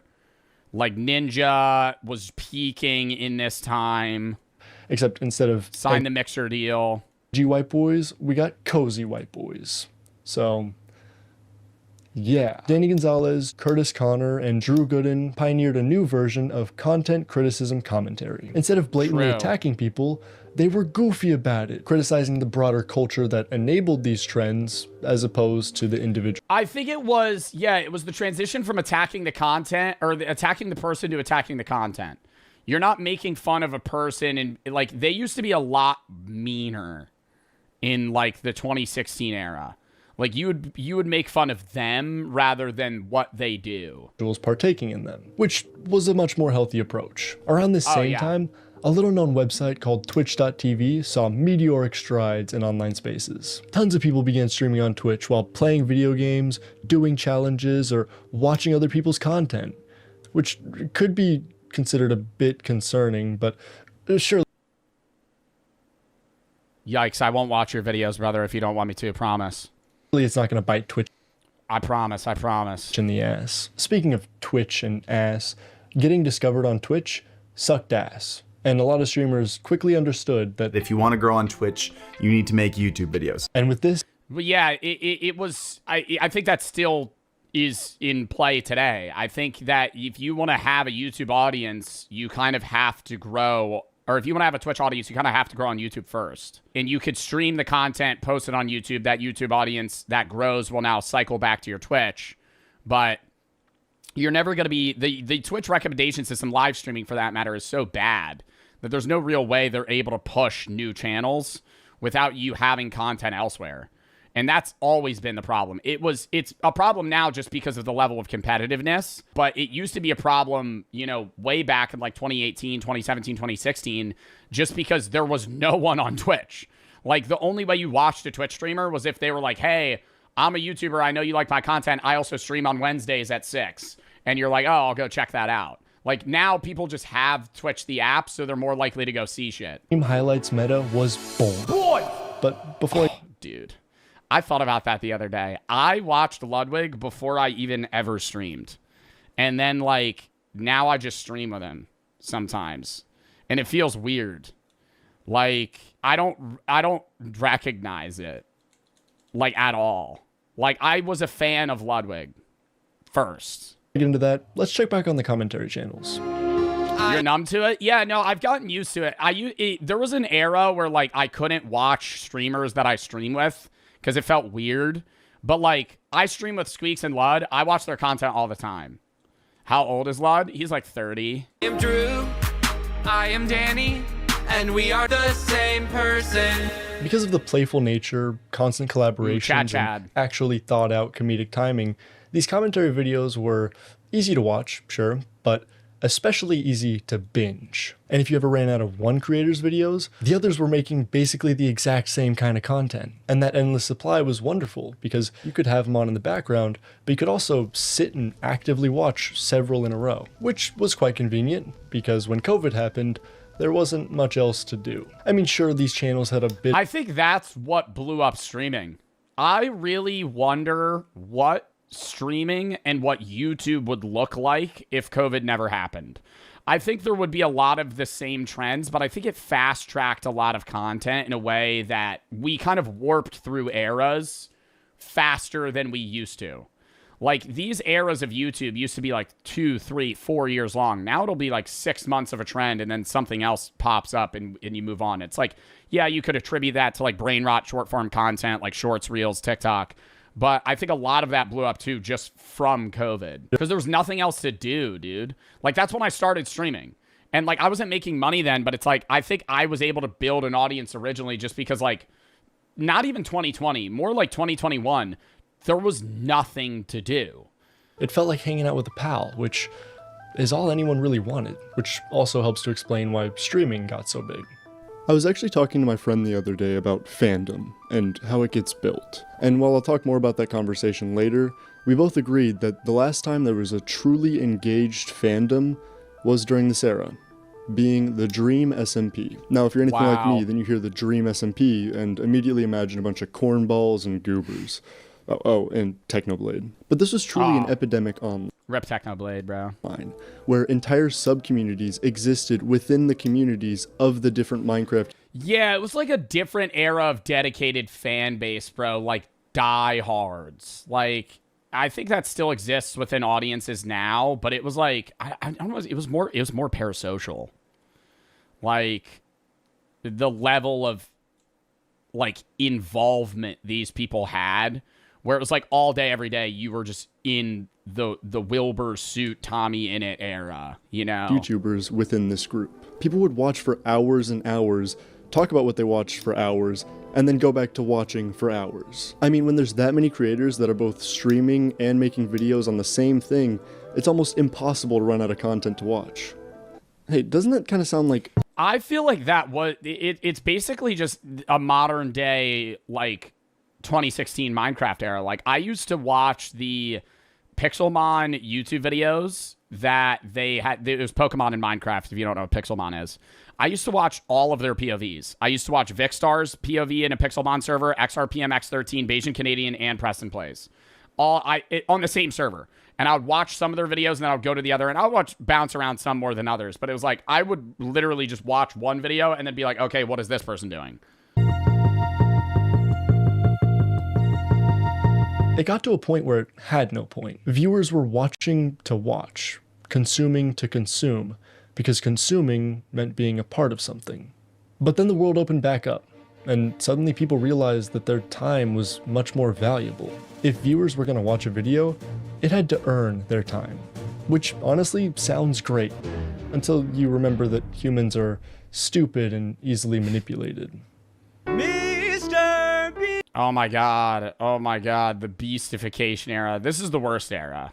This is the worst era. And it used to be, bro, I remember Mr. Beast videos. I don't want to say they're not hype anymore. I know they get mad views, but it's like, I feel like when Mr. Beast, it was like unheard of somebody to do crazy videos like that.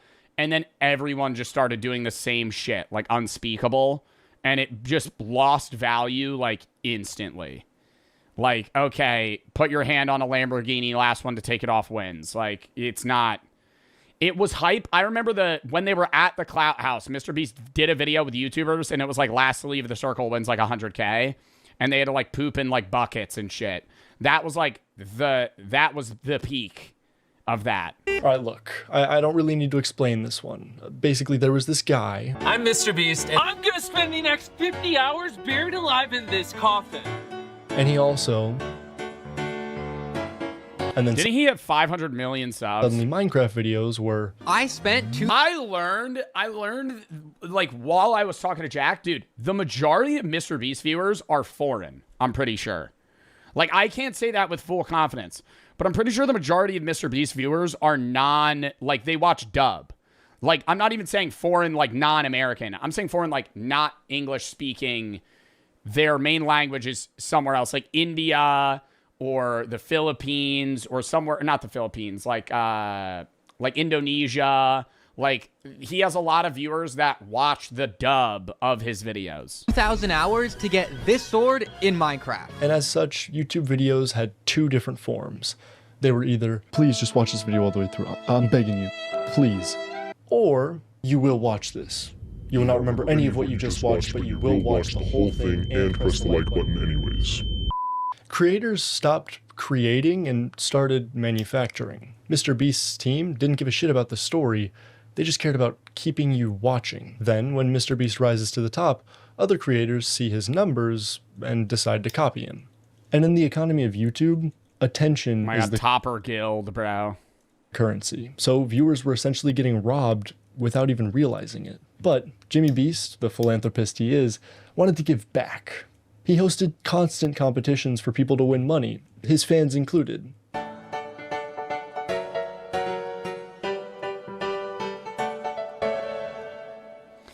I don't think those were, like, bad videos, though. Like, the Squid Games one was, like, sick. I just hate now, like, the recent one we watched where it was, like, fucking 50 survivalists versus, like, 50 regular people. And they're collapsing, like, 3 weeks of experiences into a 20-minute video. And then they pan to a woman you haven't ever seen in the entire video. You haven't seen her a day in your life. And it's like 8 days in, and she's like, I'm really struggling.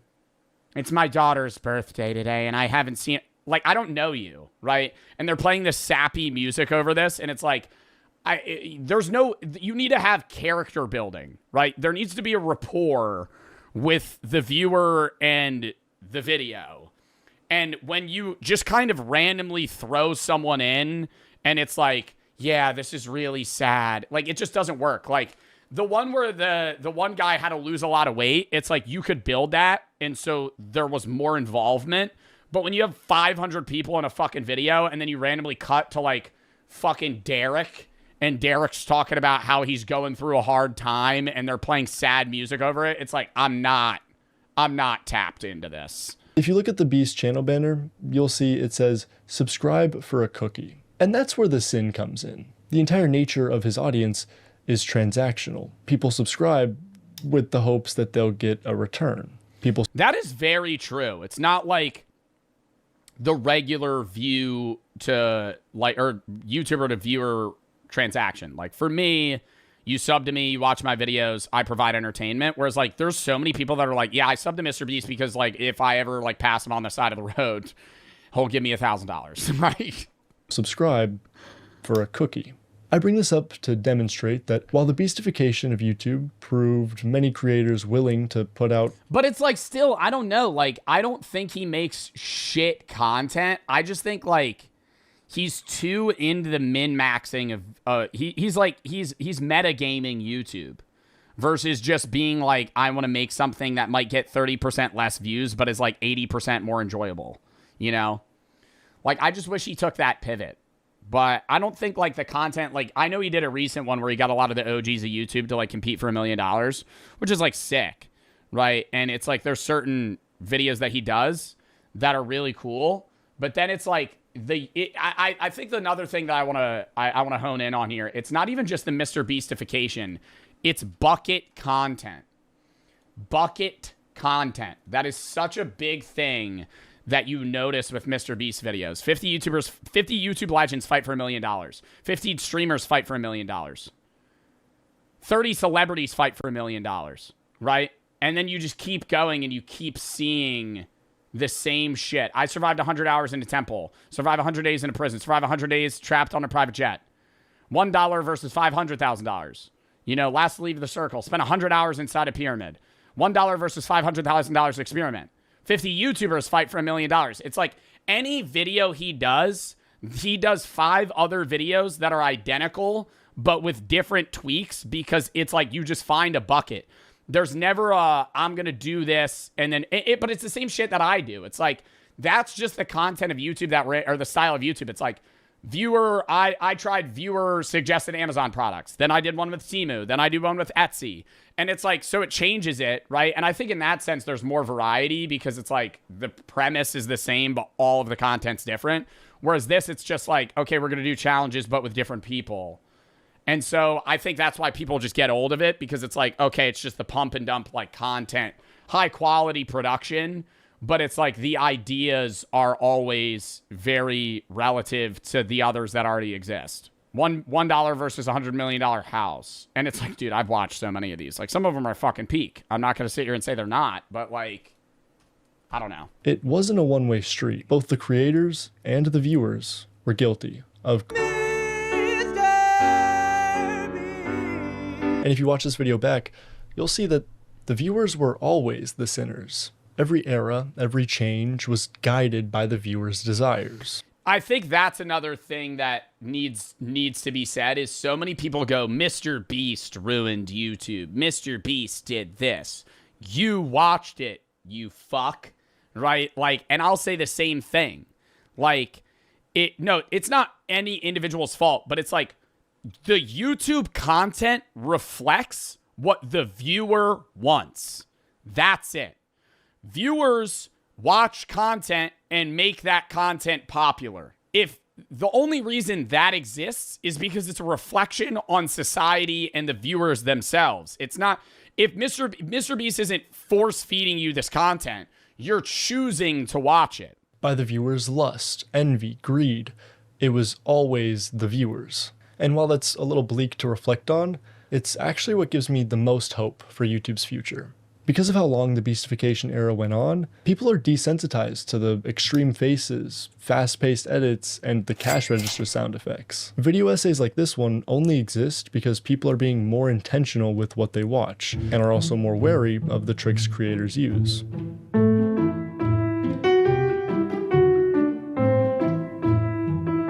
Alright, since we made it to era number 8, before I explain what it entails, I'm going to do the Dan TDM impression I promised. Here's the intro I'm going to be doing for reference. Hey everyone! Dan here from the Diamond Minecart. Alright. Oh, this could be bad. Hey everyone! Dan here from the Diamond Minecart. Still got it. Still got it. That's getting a 6 out of 10. If you remember from earlier, I referenced a conversation I had about fandom, and how YouTube doesn't have the same obsessive, massive fandoms that it once had. But that's just a symptom of the website's growth, and arguably, a good sign for its future. There are so many niche communities on YouTube, so many subcultures within each... So many niche communities, dude. Oh my god.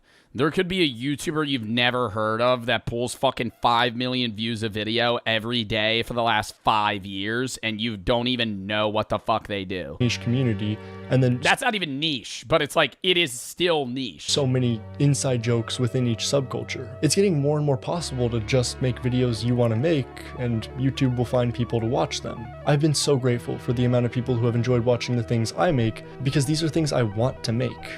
And if that's not old YouTube, then I don't know what is. Actually, growing up, I was always a bit sad, because the earliest YouTube I remember, besides, glimpses of the Gummy Bear song, is era number 2. I never got to enjoy what many consider old YouTube, but maybe that's a blessing, because it feels like everyone who did experience it is a bit too blinded by nostalgia. Which, if you want to learn about nostalgia and how going back to nostalgic games could actually be making your life harder, well, check this video out right here. Oh, and contrary... When comfort gaming stops being comforting, what, like, kind of like perpetually throwing yourself into nostalgia to try to relive the past and enjoy the present? That could be a fire fucking video too, dude. God damn. Watch it. I'll actually add that to the watch later. Bro, yikes. I don't know if you're still here, dude. You make great content, man. Like, wow. Fine art of beating off in Minecraft, huh? Huh? All right, next video, chat. Next video.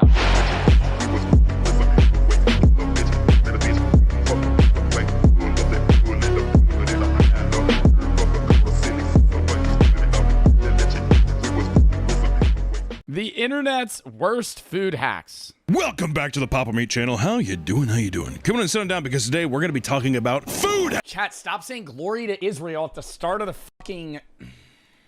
Throw it in sub only. The internet's worst food hacks. Welcome back to the Papa Meat channel. How you doing? How you doing? Come on and sit down because today we're going to be talking about food hacks. When it comes to getting a little more bang for your buck at a restaurant, you'll hear a whole lot of relatively innocent methods like ordering from kids menus, adding homemade guac to your Chipotle. I feel like the most common quote-unquote food hack you hear at a fast food restaurant is that you should order your soda with no ice or light ice, because places like Chick-fil-A tend to fill the entire cup with ice. So if you get a large soda, you actually get like 10 ounces instead of whatever the large actually is. All right, we're going to do this. Yay, YouTube audience. YouTube audience. I'm letting you know. Actually, editor, keep this in. We're just going to turn chat off for a brief moment here because they're all spamming glory to Israel. So we're just have chat off for a brief moment here, but they'll be back at some point. I just just so you know. Right, all pretty harmless shit. These methods are fine if you're trying to keep it safe and legal, but most people aren't aware that they're leaving tons of money on the table. I'm talking about unethical food hacks. If you're willing to sacrifice your humanity for a free meal, there's truly no limit to the ways you can fleece a restaurant. I mean, the biggest ultimate food hack is just stealing, no? Like if you go to a fucking fast food restaurant, you order food, just don't pay for it. Oh. Chat, actually stop. I'm serious. Like, I like having chat in the videos, and I like being able to talk to chat, but, like, when I talk to chat and I look over and you're all just spamming, that's really annoying. Oh, no, the other ultimate food hack. You go to a Chipotle, and you ask for, you know you're going to get double meat. You ask for, like, one thing, you'll just go, I'll have chicken, and then you go, actually, I'll have double. Because if you get a scoop of chicken, or if you ask for a double, they'll give you a scoop and a half. But if you ask for just chicken, then double, they'll give you another. I don't really be doing that, though. I'm not like, because they know you're going to do it, too. People act like they're slick with it. They're, like, filming the Chipotle worker. Y'all have chicken. Make it double. Whole nother scoop. Like, you didn't fleece him like that. Son, how to... No. I don't agree with this. You might be saying that you're shoving it to the man, but, you know, treat your waitresses kindly. People who are working there, you know, fucking don't put their jobs at risk, right? Disclaimer. This is a joke video. We're just showing you, this is just what people do. There's a lot of I thought this was going to be a video about food hacks where it's like struggle meals. Like, I like the direction this video is going. I originally thought it was going to be like, yeah, you take the two butts of a loaf of bread and cut a hot dog in half, and you have a sandwich now. I have no food in my house. I'm eating a mayo sandwich. Some shit like that. Where it's like, oh, no, I only have a butt. I only have the butt of a bagel, and then, like, I have a butt of a loaf of bread and then a bagel, so you're, like, making a sandwich with, like, random items. All right, we got that. All right? So now people can't get mad at us for being like, okay, well, you're a piece of shit. Well, if people want the... Oh, what, because he's teaching people how to, like, steal from restaurants or something? One of the easiest ways you can get free food is by simply pestering the workers until they break down and give in. In recent years, these multi-billion-dollar food chains have been slowly shrinking portion sizes and upping prices. As recently as last year, Chipotle CEO Scott Boatwright was under... Bro, I gotta say, what percentage of a food or drink item are you allowed to have before sending it back is fucked up? Most premium wireless data companies are getting more expensive. They're a pain to talk to, and it's terrible to change out of them. But that is where Mint Mobile, the sponsor of today's video, steps in and gets rid of all of those problems. Not only is Mint Mobile easy to switch to, as they're 100% online and you have no in-store requirement needed to switch, and it only takes a few minutes to activate your eSIM, but also they have a great summer promo going on, because right now with Mint Mobile's summer promo, you could switch and get 3, 6, or 12 months of premium wireless on any plan, even unlimited, for only $15 a month. They offer 5G to 98% of Americans and 4G LTE to 99% of Americans, so don't worry that your specific location won't be covered. Their plans range from 6, 17, 23 gigabytes a month or unlimited, and with the summer promo, you could get unlimited for $15 a month. You can also keep your current phone and phone number when you switch. You don't have to get a new phone and swap your phone number. It's a pain, and that's another reason people don't want to do it, but with Mint, that's not a problem. Stop overpaying for wireless, because that's how it's always been. Switch to Mint and get 3, 6, or 12 months of premium wireless for $15 a month. That is any plan, including unlimited. Link in the description. Thank you to Mint Mobile for sponsoring this video. And let's get back into it. Like, say you're drinking a margarita and you go, this tastes like shit. Something's wrong with it. I think if you drink more than 30% of it, that's your margarita. You should pay for it. Like a sip. Like, I've seen people at bars, they'll get a bug in their drink and they'll send it back, which is, you know, individual choice. I'm not going to judge. Personally, if there's a fly in my drink, I'm not really caring. I'm drinking it either way. There's far worse stuff going on in the backs of kitchens that people don't realize. I think they're in their brain going, ew, dirty, a bug in my drink. There is a sweaty man on drugs literally cooking your fucking burger in the back of a hot, unclean kitchen, okay? And you're sitting here worried because you have a gnat in your beer. Anyways, drink the fly? I'd probably toss it out. But, you know, if I'm a little drunk, I might drink the fly. Yeah, sure, why not? It's protein. Any Hoosers, if you have more than like 30 to 40% of the meal item, say you're eating a burger, and you get 3 bites into the burger, that's your burg now. No? You can't send that back. You can. If you get a burger and you eat more than 2 bites of that shit, you can't send it back. That should be a rule, because you're trying to con the system. There are people that do that, where they will drink 30 to 80%, they'll drink 60% of a glass of wine and be like, this is disgusting, and send it back. No, it's, all right, hold up, real quick. Could I shove my fingers down your throat so you vomit that back up? Because what the fuck? If you're eating most of the menu item, I think 50%'s fair, right? If we're really drawing a hard line, if you drink more than half of a drink or eat more than half of the meal, that's your meal. I think you could get into the stipulations of, you know, if you have a specific food item, like a burger, if you eat 30% of the burger, it's not taking you 5 bites to realize that it sucks, right? Fire for his comments during earnings call, where he explained that 60% of their core customers earn over $100,000 a year, meaning they could confidently continue to raise prices year over year. Not a great thing to say, you know what I mean? But not everybody can be Costco, man. Not everybody can have the true grit of Costco being like, I don't fucking care. Hot dogs $1.50. Hot dogs $1.50, and I'll fucking roll over my grave. I have a feeling that when he dies, they're gonna change something. He's gonna haunt all of them. Yeah, he's gonna possess the new owners of stores, or he's gonna haunt the new owner of the company. Did you see it? He's gonna fucking. I think he's gonna haunt the hot dogs. You think you see this? What if I took one wheelie big bite and take over 3/4 of the burger down, then discover it's bad? Number one, I hate you for typing really with W's. Number two, if you eat 3/4 of the burger in one bite, and then it's bad, okay, sure, yeah, send it back. But, I mean, if I'm seeing you munch down a burger and you go, yeah, that's disgusting, I'm going to need a new one. What? Or the funniest shit is when, because this is the thing. You know somebody, you know they're trying to con it if they ask to keep the menu item. Like, you've probably done it, where you send something back and then you'll go, oh no, you could just leave it. This, like, if the menu item's wrong, not if it's bad.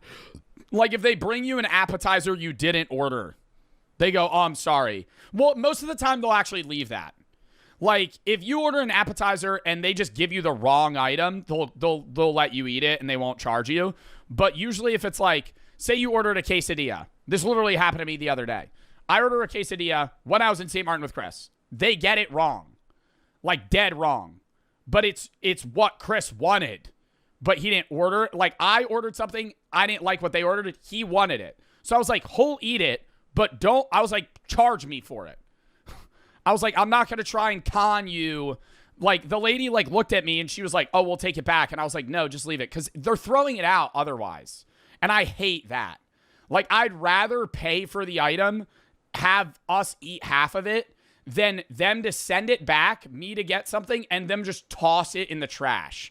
Because then it's just like, and I know I waste food during my videos, where it's like I'm doing a taste test and I'm throwing out a lot of the fucking shit. Keep in mind, I'm eating fucking century eggs. I'm eating gross food or stuff that's going to expire.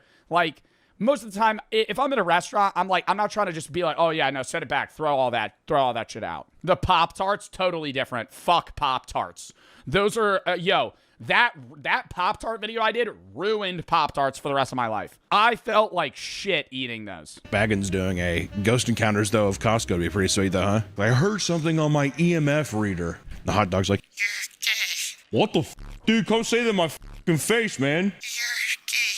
Cover me! Customers at Chipotle had already recognized the trend in lower portion sizes back in 2014. For a time, they even began filming the workers behind the counter so they could pressure them into. Yo, you talk to a millennial, they'd be talking about Chipotle prices in like the late 2010s like it was the fucking roaring 20s.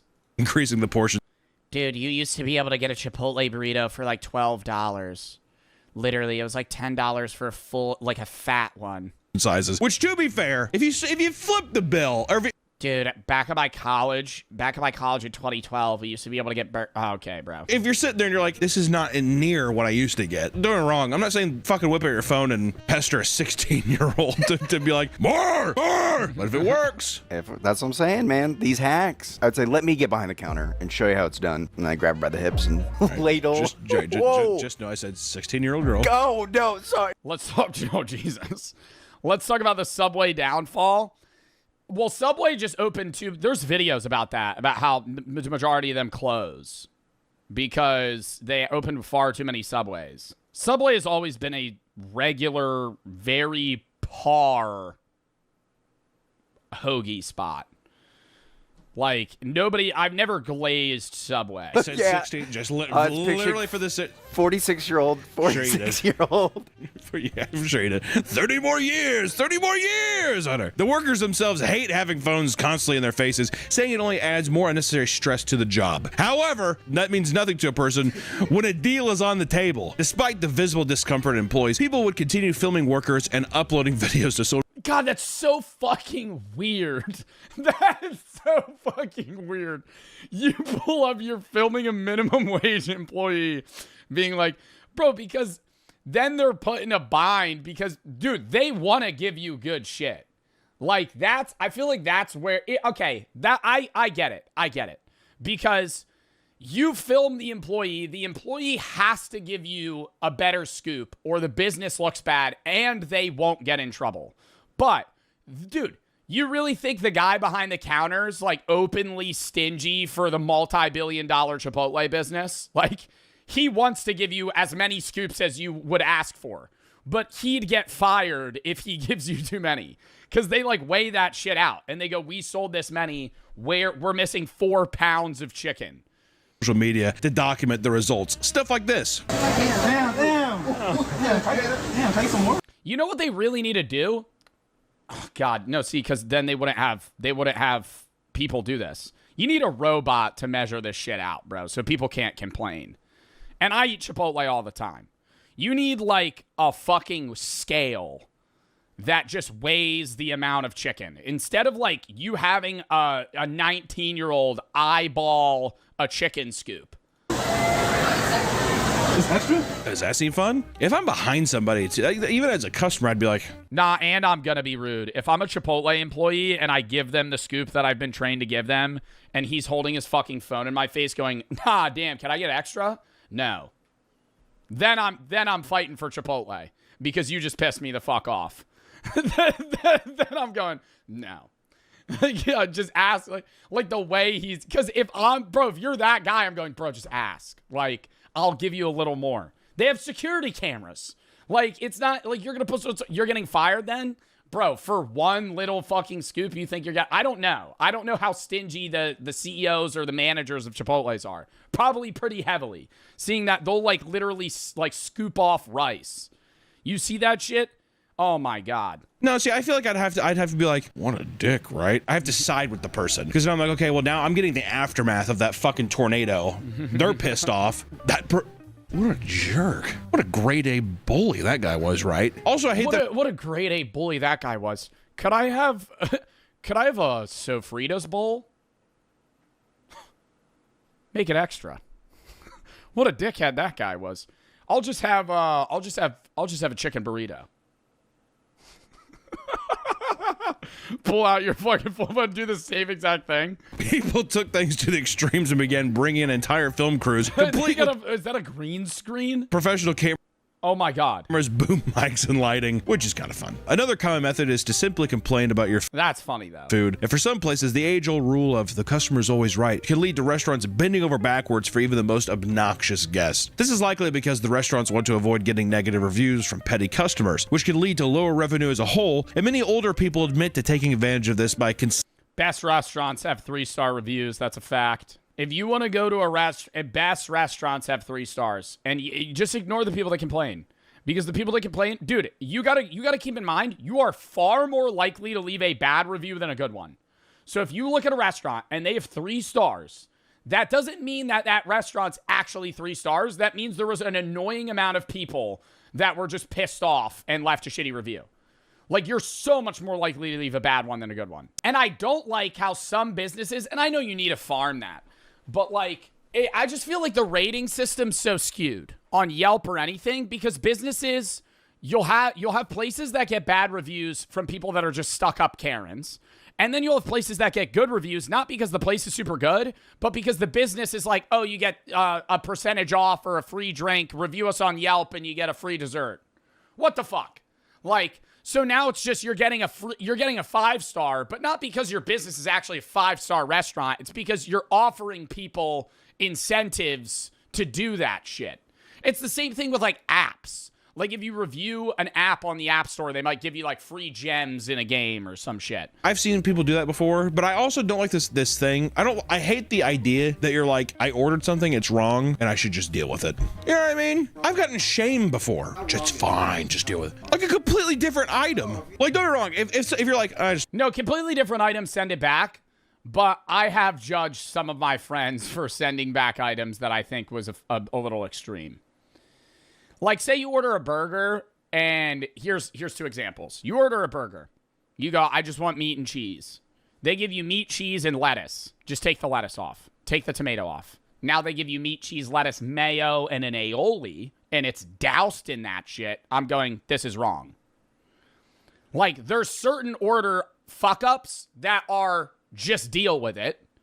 And there's certain order fuck-ups that are, yeah, send it back. They messed it up. don't want any lettuce on it. And it comes to lettuce, just take the fucking lettuce. It's not the end of the world. No, that's what I'm saying. That's what I'm saying. I think it really varies. I'm saying that, like, hey, can I have a sirloin? And I get fish and chips. And they're like, yeah, no, say something. There you go. I mean, and I'm like, they're like, just, it's fine. It's good. I'm like, that's not what I ordered. Like, is this not, like, come on. When I was working at Papa Murphy's. I think it's certain ones, like, here's an example that's a real coin toss. You order shrimp at a restaurant. They can come in hot and cold. You order hot, they come cold. You send them back. That's a toss of the coin. Am I feeling the cold shrimp? That's an example where it's like, I don't know. I don't know what you do there, right? Like you got the right item, but prepared in the wrong way.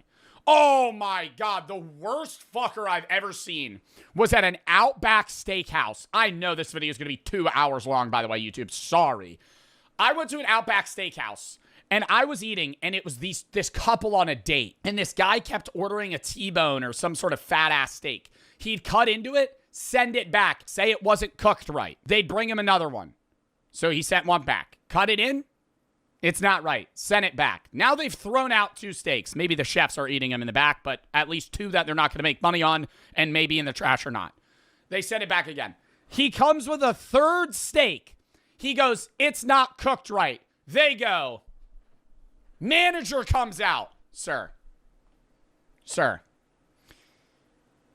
we put a thermometer in the steaks to cook them to a specific temperature. I understand ideally on the color vision that they don't look the way that you want them to, but I assure you it is cooked to the temperature of medium rare or whatever he ordered.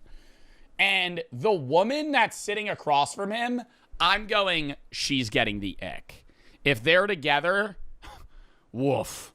If they're, I don't know if it was a date or what, but in my head, I'm like, yo, this guy's a fucking douchebag. Like, how bad of a steak would you have to have? That's an example. How badly cooked of a steak off do you send it back? If you order medium rare and they give you medium, I'm not sending it back. If I order medium rare and they give me raw or like medium well, I'm going, this shit's overcooked, right? But it has to be well out of the range. Like if I ordered a medium steak, they give me medium rare, medium, or medium wellish, I'm keeping it. I'm not going to go, oh no, I'm not going to eat this. Like it's not necessarily the best steak and you're also at a fucking Outback Steakhouse, dick. You're at a chain restaurant. This isn't some fucking Jeff Ruby's 5-star fucking dinner spot, Gordon Ramsay's house. You're getting a fucking steak at an Australian dupe restaurant in New Jersey. You're in New Jersey. Welcome to Outback Steakhouse. How can I help you?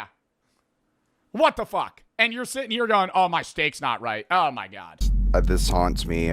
One time I wondered if I accidentally served a pizza that fell on the floor to someone.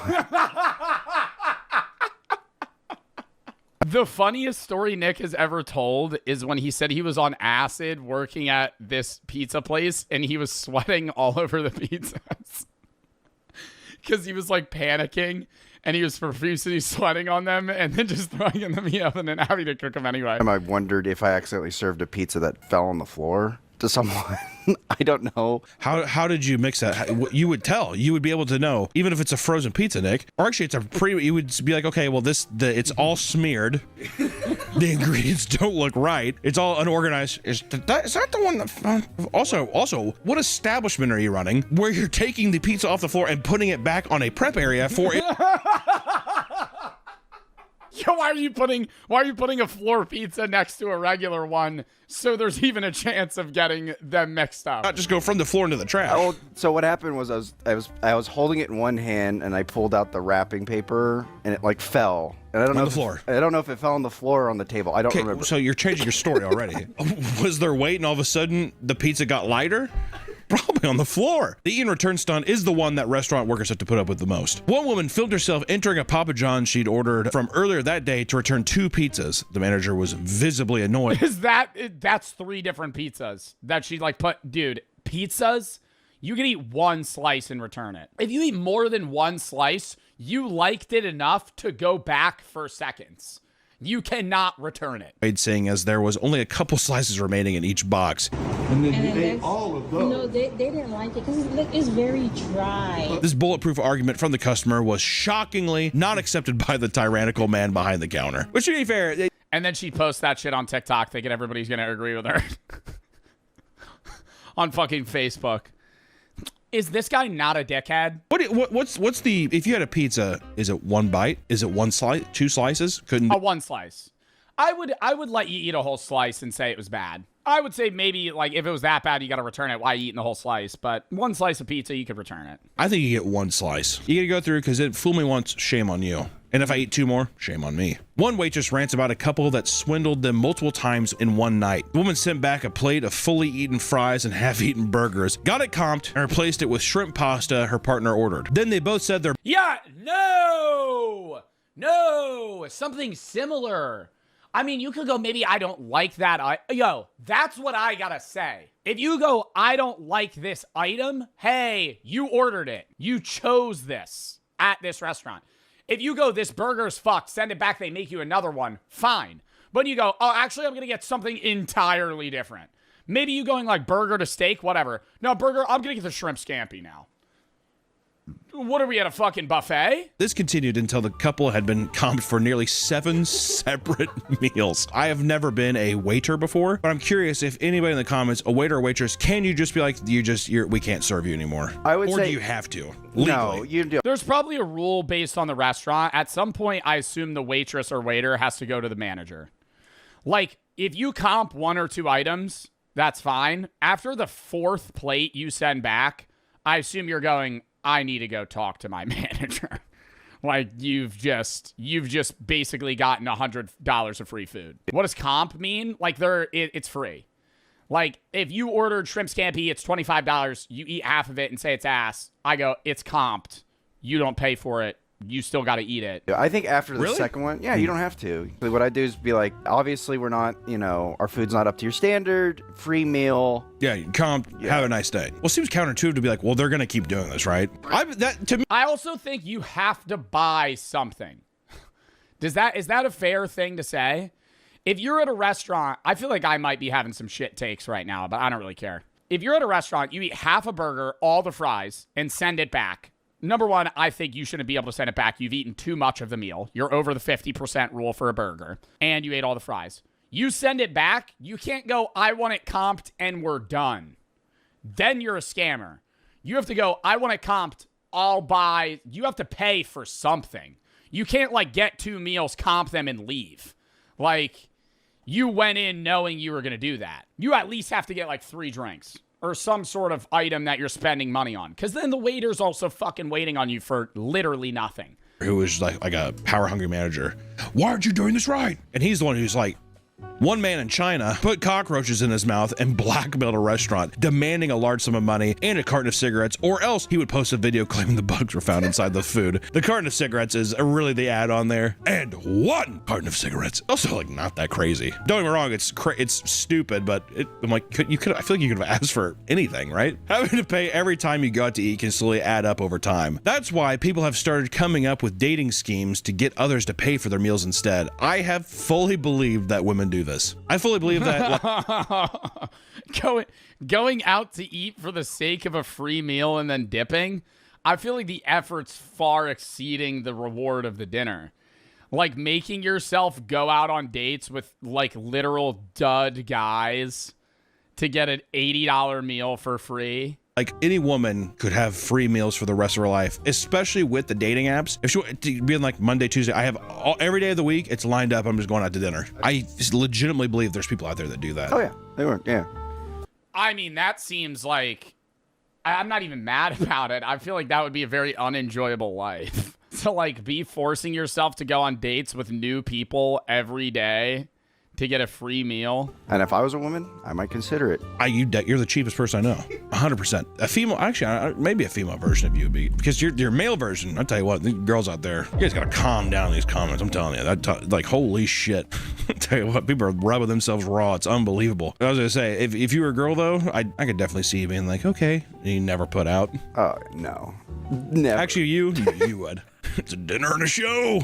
Yeah, exactly. Well, I got to now. They paid for my meal. Look like Charlie Chaplin with those potatoes. 45-year-old Paul Guadalupe Gonzalez was reported to the police by numerous women for ditching them on dates to get free meals. According to his dates, Paul would meet at a restaurant, order large meals with expensive items like oh my god, and just leave, be like, oh, I gotta go to the bathroom, and just walk out. Steak and shrimp, suck them down, and then say he had to use the restroom or had forgotten something in his car before disappearing. Which I will say, the reason you always picture a guy like, oh, wait 1 second, and he's running at the restaurant is always pathetic. The reason you girls don't is that you're you just know you're getting the meal. So then you're like, oh, I had a fun night tonight. I hope we could do this again sometime. Yeah, if you're the girl, you don't need a dine and dash generally, because if you're going on the date, the guy's probably gonna pay. At least you're gonna set it up to a date where a guy would be the one paying, and then you could just say I had a good night and you just leave. The best thing that I said, I think it's very chivalrous for a guy to pay still, but the best thing I heard a chatter say was whoever asks. This was from a lesbian chatter.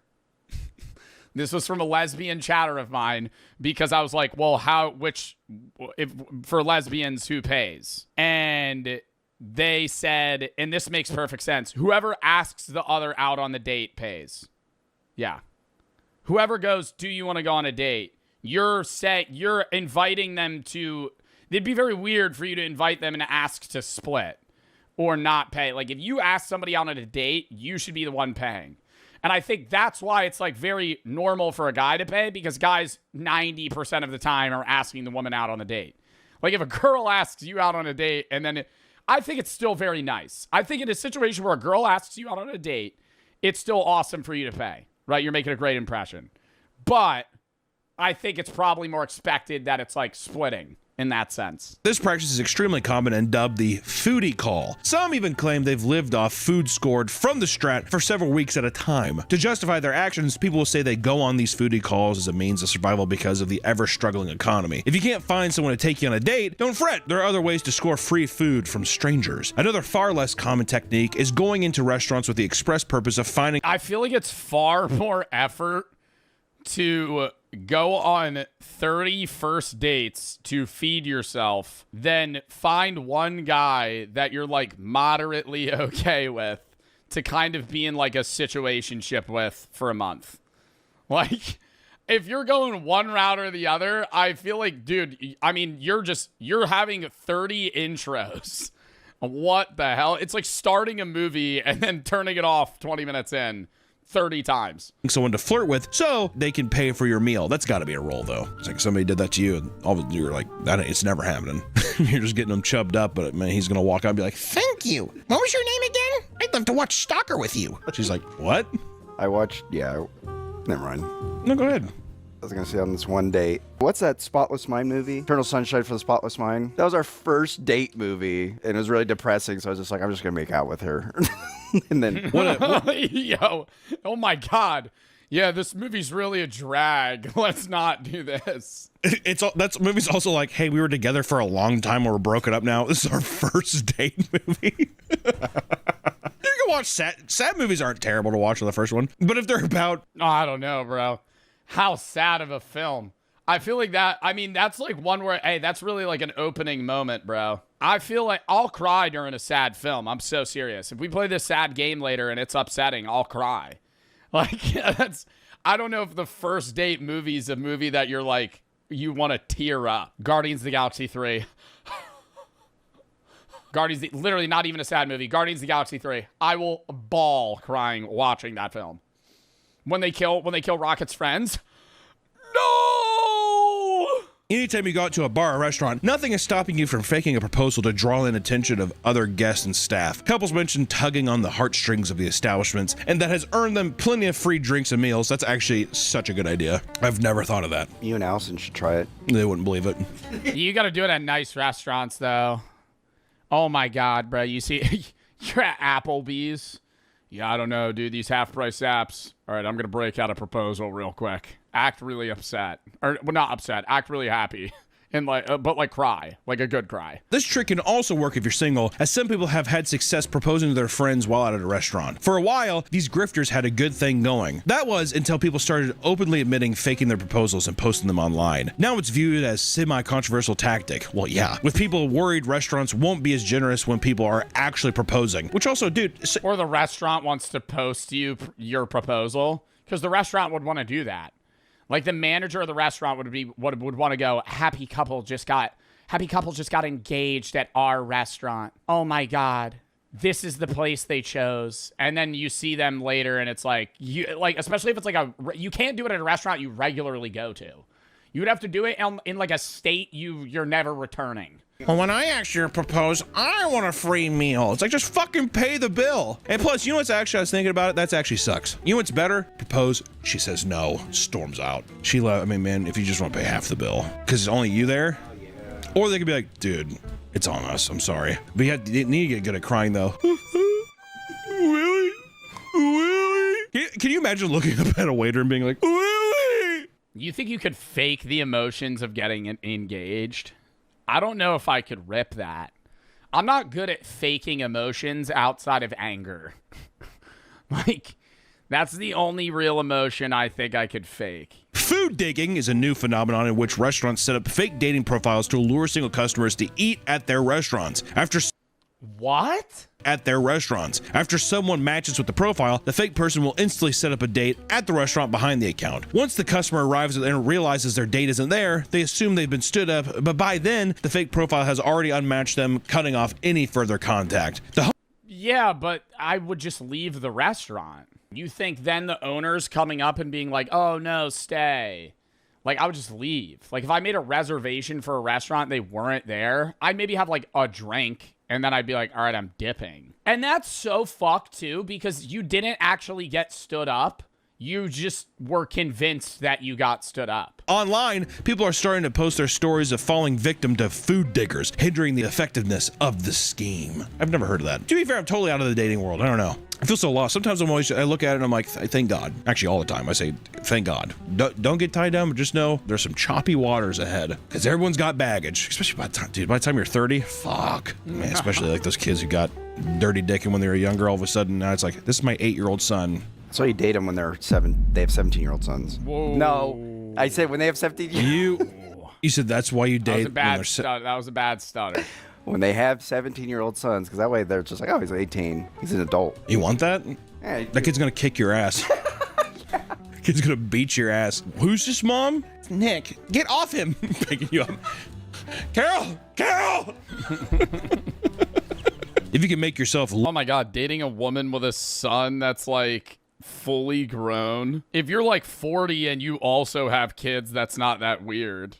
But if you're like 25 and you're dating like a 37-year-old woman with a kid that's your age, not your age, but like in high school, I feel like that'd be like, okay, you're going to be their stepfather. That's just fucking odd. Look as pathetic as possible. You just might get a free meal without having to directly steal from the restaurant. 25 years old? No, I'm saying like, say you're 25, you're dating like a 37-year-old woman that had kids when she was 20. Like now that kid is in high school. He's a senior.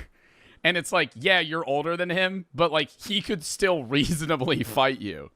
Like I feel like that's an odd dynamic. Like you're 25 years old dating a mom that's like not even 40, but her kid's almost as old as you. A man named Steven Bonzer pulled off, a man named Nick Weber. A man named Steven Bonzer pulled off an impressive stunt in 2019 when he went to Outback Steakhouse on Valentine's Day all by himself with the intention of appearing as if he got stood up by his date.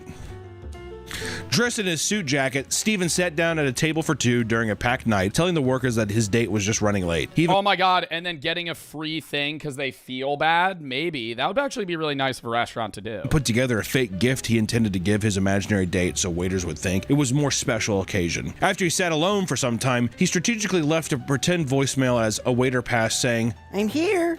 Let me know when you're on your way. Over time, Steven quietly ate loaves of complimentary bread by himself. It was getting late. 15 minutes before closing, Steven started amping things up by drinking his wine in fast gulps as if he was depressed when workers would pass by. When he ordered his steak, he claimed the waiter was on eggshells because he felt bad for him. He made enough of a scene that a neighboring table started to stare. Determined to get a free meal, he loudly left another voicemail. This time, he pathetically explains that the kitchen's about to close and that he's worried something must have happened to her. I'm taking it that you're probably not going to make it.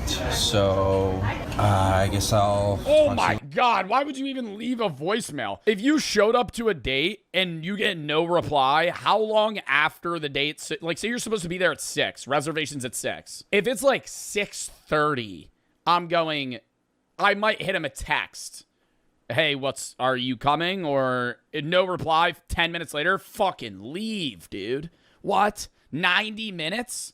Bro, Mitho just said 90 minutes. You have a date at 6 p.m. You're waiting until 7:30. Brother. I mean, horrible first impression too.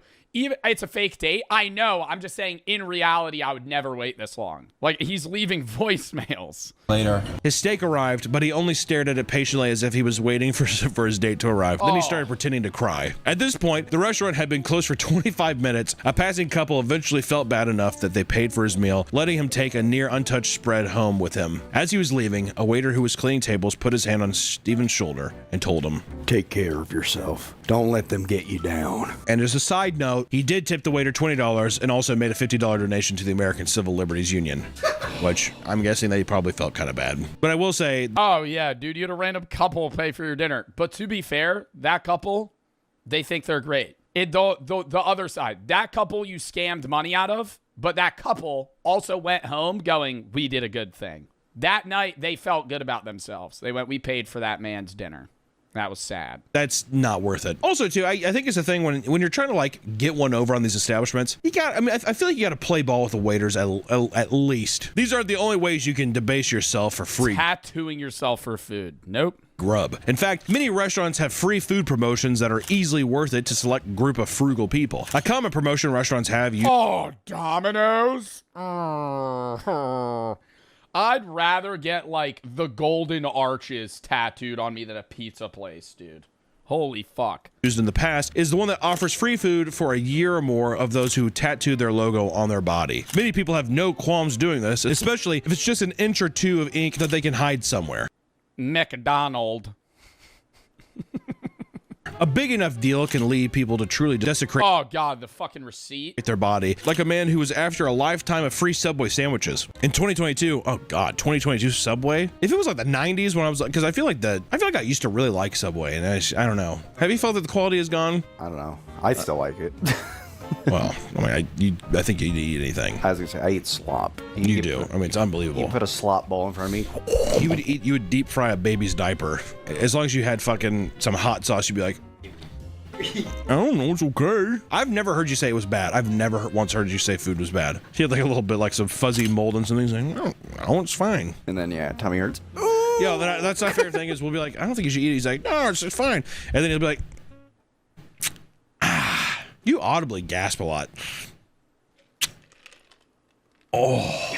In 2022, Subway held a promotion for their brand new Subway series menu overhaul. Basically, the bigger the tattoo of their logo, the more free sandwiches a person could receive. James Kunz from Colorado decided that... But that was like a definitive rule. I mean, I don't know. Honestly, I feel like getting a fucking back tat of Subway, you get lifetime supply. That's not that bad, bro. You're probably spending, that tattoo might be like a couple $1,000s, like filled out. Or not a couple thousand, like 1,000. It's a tough tat. Yeah, but then every time you got to explain, but that is a badass story. Yeah, I got this. Now I have free Subway sandwiches for the rest of my life. For a $50,000 gift card, he would gladly plaster a fully colored 12 by 12 inch logo across his back. Wait, for how much? James Kunz from Colorado decided that for a $50,000 gift card, he would gladly plaster a fully colored 12 by 12 inch logo across his back. Other embarrassing promotions including the 7-Eleven Bring Your Own Cup Day, where people are allowed to fill up any container they can bring with the Slurpee for just a few dollars. As you can imagine, people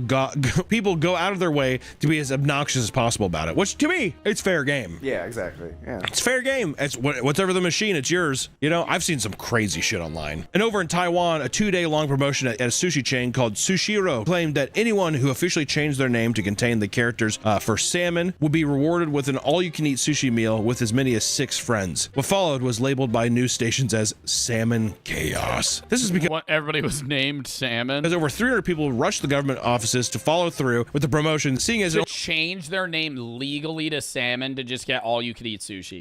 That's fucked. Because that's like, now you have to go get a new ID. You have to go to your bank. Like, you have to change everything. Only costed a few bucks to have your name changed at the time. Interviews would reveal that the name translated to things like explosive good-looking salmon, salmon prince, meteor salmon king, or simply just Meteor Salmon King is such a sick name. Salmon. I will say, Meteor Salmon King is fucking sick. Salmon's not bad. That's an awesome name.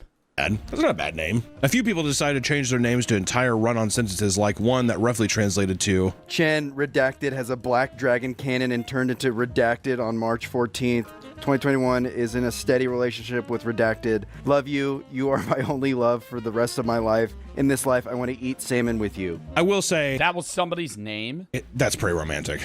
Also, you could just tell, what's your name? Ted. Well, my legal name is, that's a story. That's a conversation. Although I want to see that guy's driver's license. People started eating hundreds of dollars worth of food, even coordinating in groups so they could eat morning to night. Many would simply eat the salmon and leave the rice underneath, resulting in piles of wasted rice scattered across tables. When celebrities go out to eat, it's not uncommon for their meals to be comps. Many so-called influencers believe they are on the same.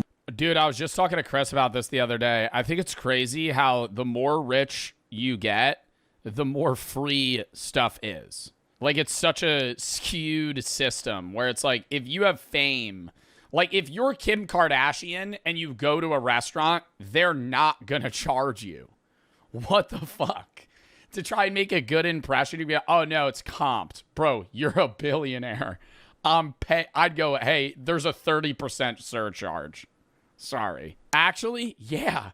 Imagine you're LeBron James and you walk into a local Applebee's, sit down and get some food. You think you're paying for that shit? No.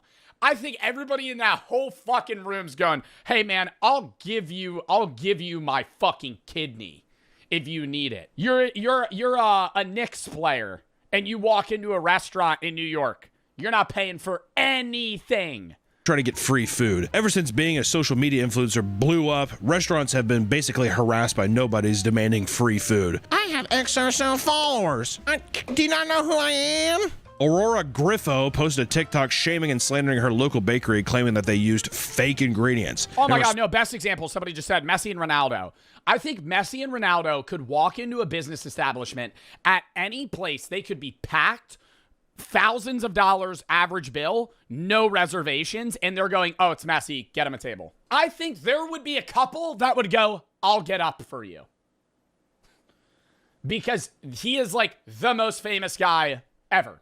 Response, the bakery owner posted their own TikTok showing Aurora in the DMs asking for a collab and free food. When the bakery rejected the request, she showed up and hit them with a negative review. In the same video, the owner went step by step through the baking. Yeah, I'd be pissed, bro. I'm the waiter. You're sitting Messi down. Oh yeah, the business is gonna comp your bill. Tip me money. Give me $1,000. Mr. B sits down. Oh, we're gonna comp your bill. By the way, I subscribe. By the way, I do follow you on all platforms. Do you have a briefcase on you?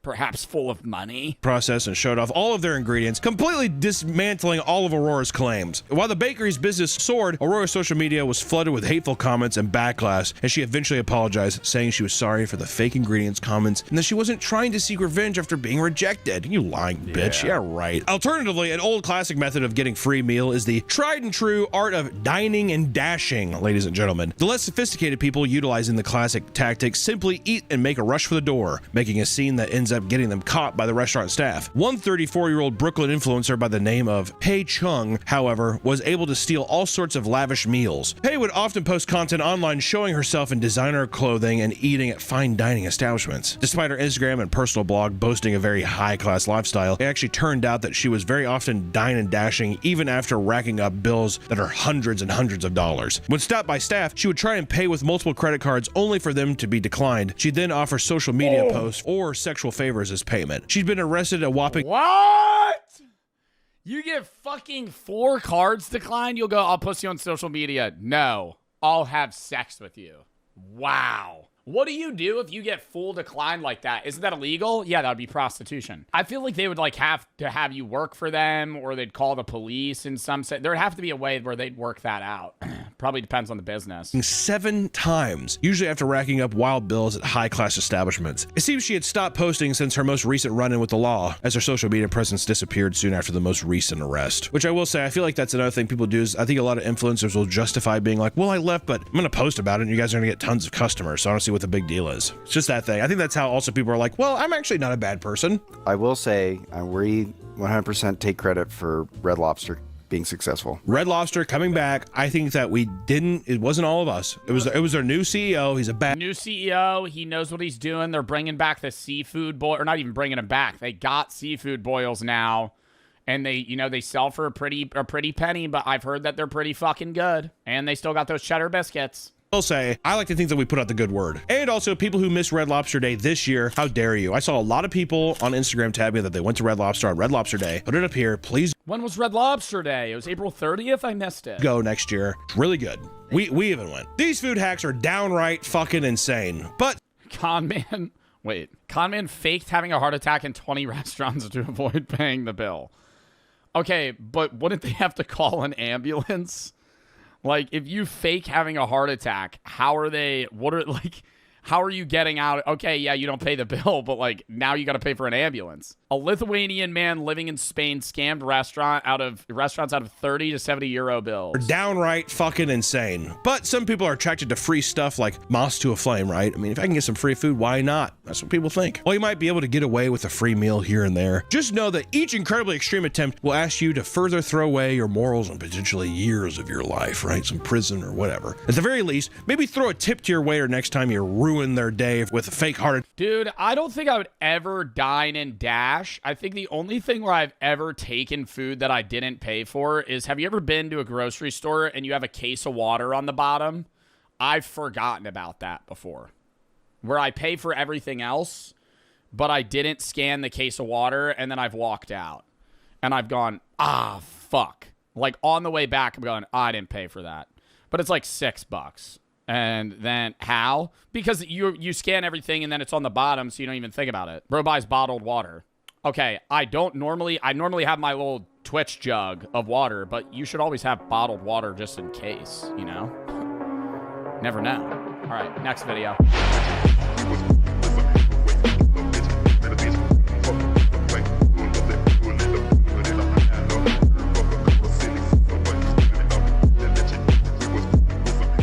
Inside South Carolina's forgotten river towns.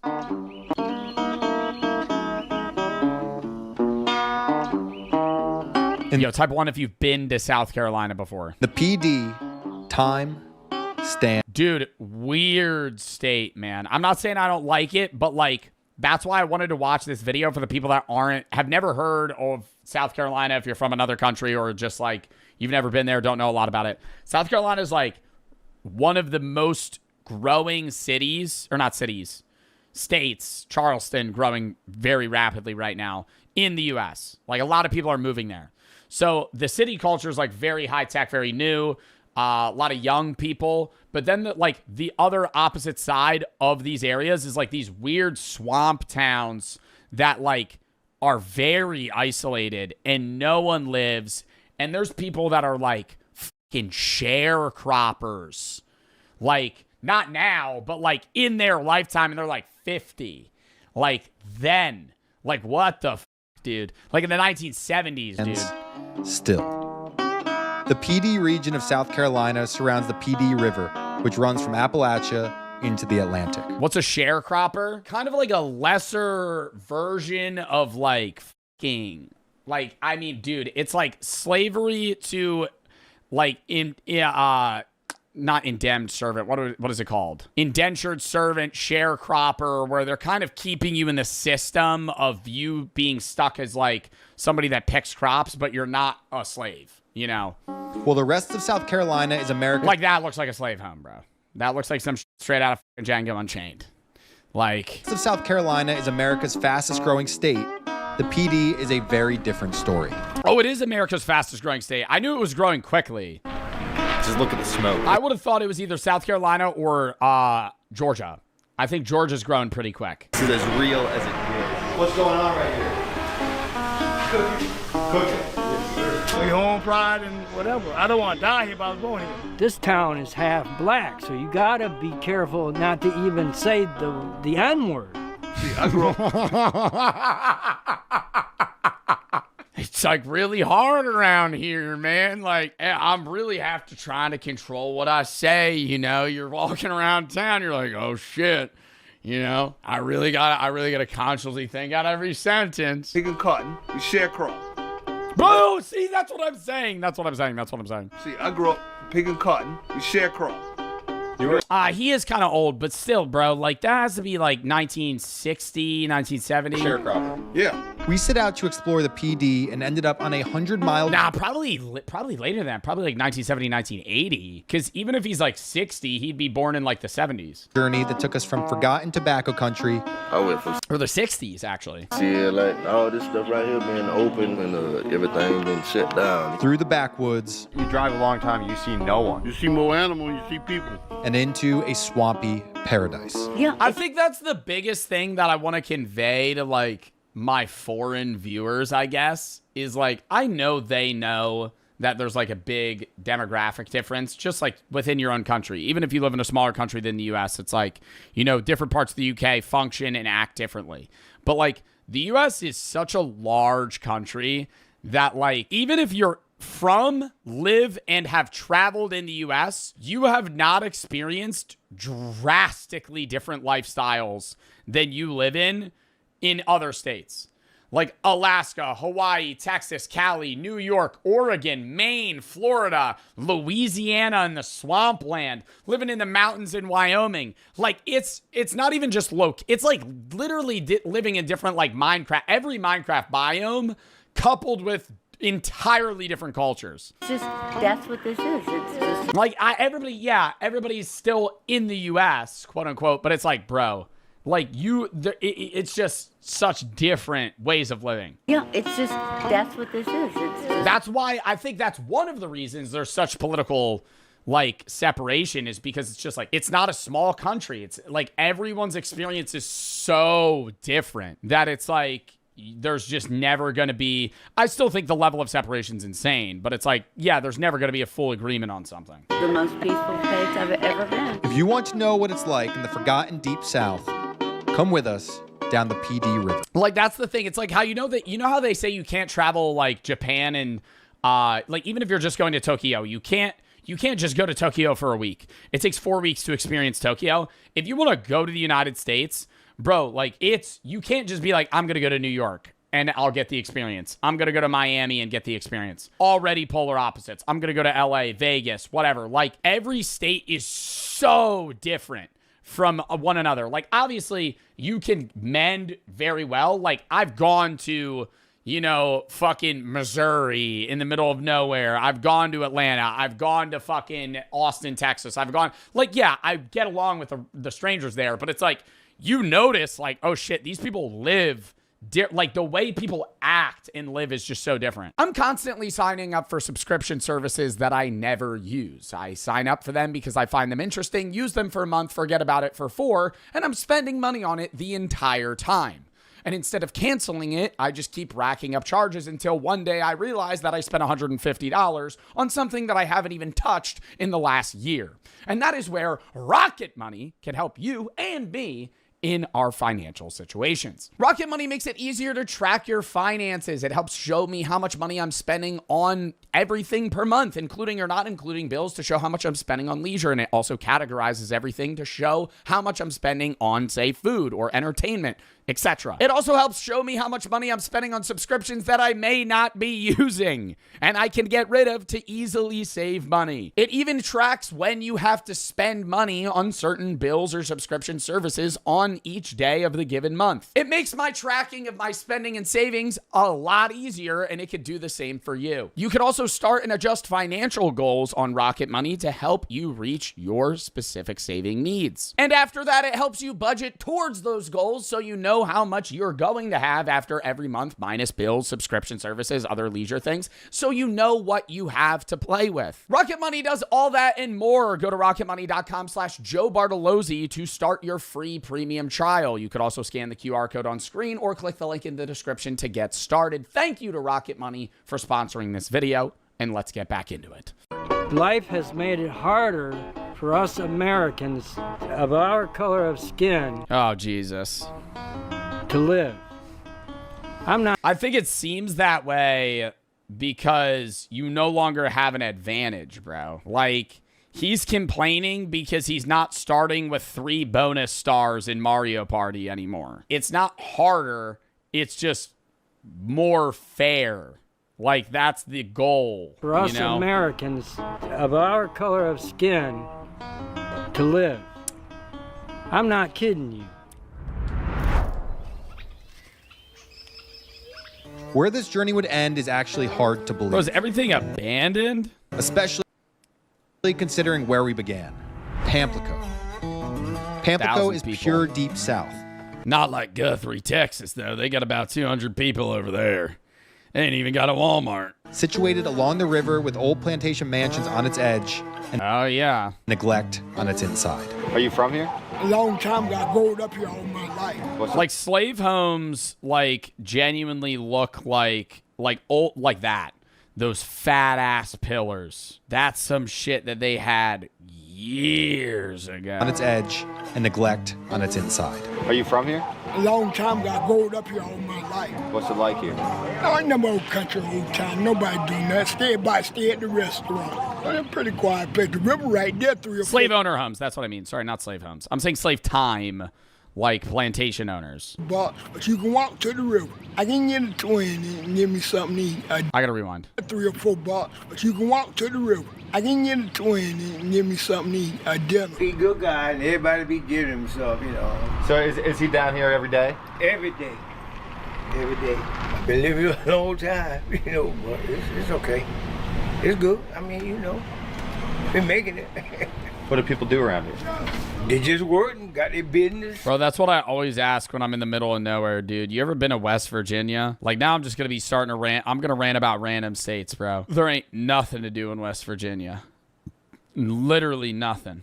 It's the middle of nowhere. There's nature, and that's true, but it's, like, so different. Like, one of the biggest polar opposites that I would share is the New Jersey lifestyle versus Wyoming. When I went to Wyoming, the average person after school, like, instead of being like, yeah, I run track, I do this. There's still people that run track. There's still people that play football, but it's like very common that like high schoolers get into bull riding and like you ride on weekends instead of going to the beach or like hanging out with your friends, you go fucking dirt biking in the mountains and ride horses and shoot guns. Like, it's different. It's just so different than like what the idea of like, oh, my free time is in like New Jersey, right? And then even then, New Jersey versus like Florida, bro, it's so common. If you're somebody who lives in Florida, you're probably especially if you live on the coast, you're so used to like being on boats. You know, if you live in the north, like most people just have never, you know, done that. Like they don't go like on a weekend, hey, we're going to fucking hop on a boat and go to an island, you know. Whatever business, you know, is available. But we good. Only if you're rich? Not if you're rich, bro. I've been seeing, there's people that have dinghies and shit. You just have a trailer. You have a trailer and you have a little boat with a 125 motor on the back, lasts. You know, everything. Good place now, but you know, we do whatever. You really get what you see right now. Whatever, you know. It ain't really nothing around here. It's just a small town. We ain't really got no stores open. We got about 2 gas stations. What do people do around here?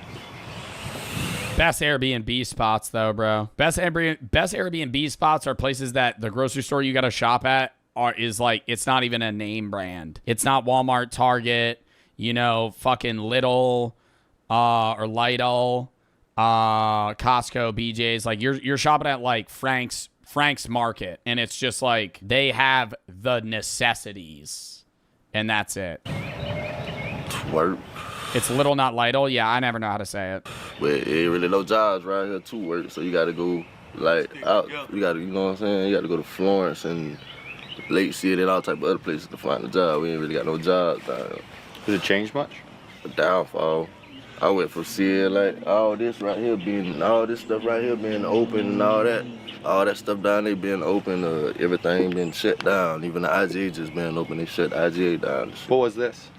Like a little club. Yeah, right, it was like a little liquor store.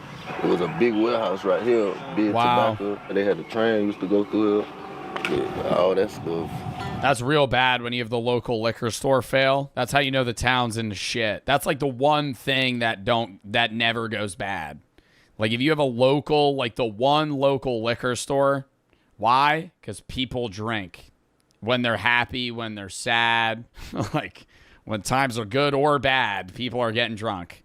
You know, like that's a thing. Like the other thing is like a recession indicator is how good pawn shops are doing. Right, that's entirely different. But like liquor stores tend to do okay in any economy. Been stuff like years ago. Unless there's competition. But Gen Z don't drink as much. So that's another problem. But I bet this town's a lot of old people, if I'm being honest. Like older people still drink, but like that's a problem that like alcohol companies are dealing with, and that's why they want to market so crazily. And you see like, you know, Core work with like Four Loko and shit. It's because like, bro, Gen Z don't drink. Like Gen Z, they always show this statistic and they say Gen Z doesn't drink. Gen Z is the sober culture. Gen Z gets high. I guarantee you if you look at the statistics, it's Gen Z tends to not drink. They look at other shit. Like people in Gen Z, the numbers that have decreased on the alcohol side have increased on marijuana. Like that is guaranteed the flip. Like it's just people don't get hammered anymore.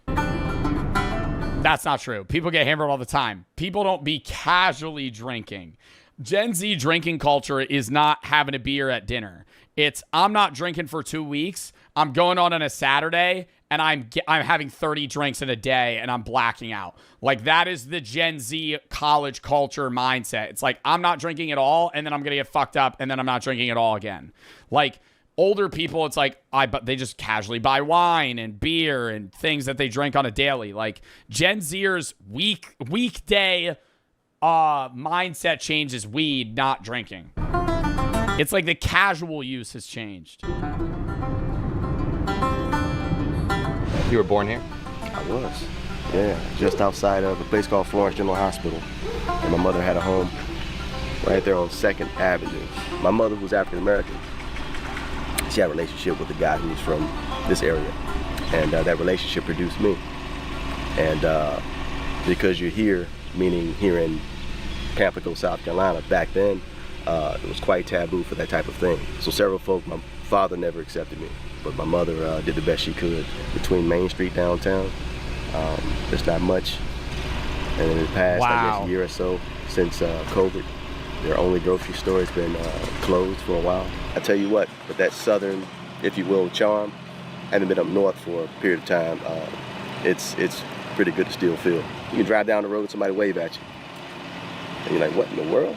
And further north, you don't get that. I'm just saying based upon experience. So you just pull the car, not here, because he's... Well, like in this... Wait. What? He's saying in the South people wave at you, in the North they don't? No. I don't know. I feel like there's a level, like, in my experience in the South, there is a common level of Southern, like, gratitude and respect where people are nice to one another.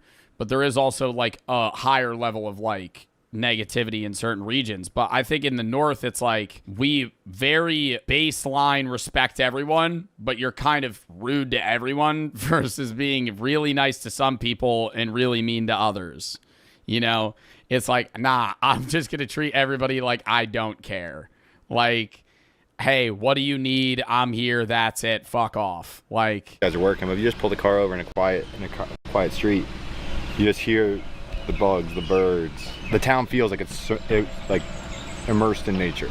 It is. You're right in the middle, like, of nowhere, so to speak. You can feel nature, man.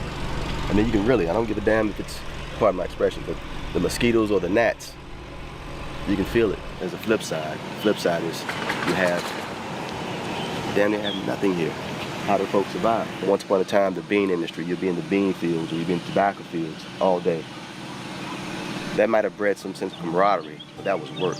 Now, no one wants to do it. The PD is full of towns like Pamplico, which have lost the industry. Bro, it's just wild to me. Like, they're film. Hold up. No one wants to do it. The PD is full. They're filming clips of this town. Bro, this is an old ad. Look at this shit. We serve Pepsi Cola. This shit looks like it's from the fucking 80s, dude. Full of towns like Pamplico, which have lost the industries that once powered them. Everything's closed. Namely cotton, tobacco, or lumber. The next one we visited, Greeleyville, was vacant. Population 360. That's sad, man. Just watching towns full collapse like that. But it's like, bro, they were built on other, like, literally, like, over time, these towns were doomed if they didn't have the backbone of, like, farming off of either sharecropping, slavery, shit like that. Like, a lot of these towns just fail.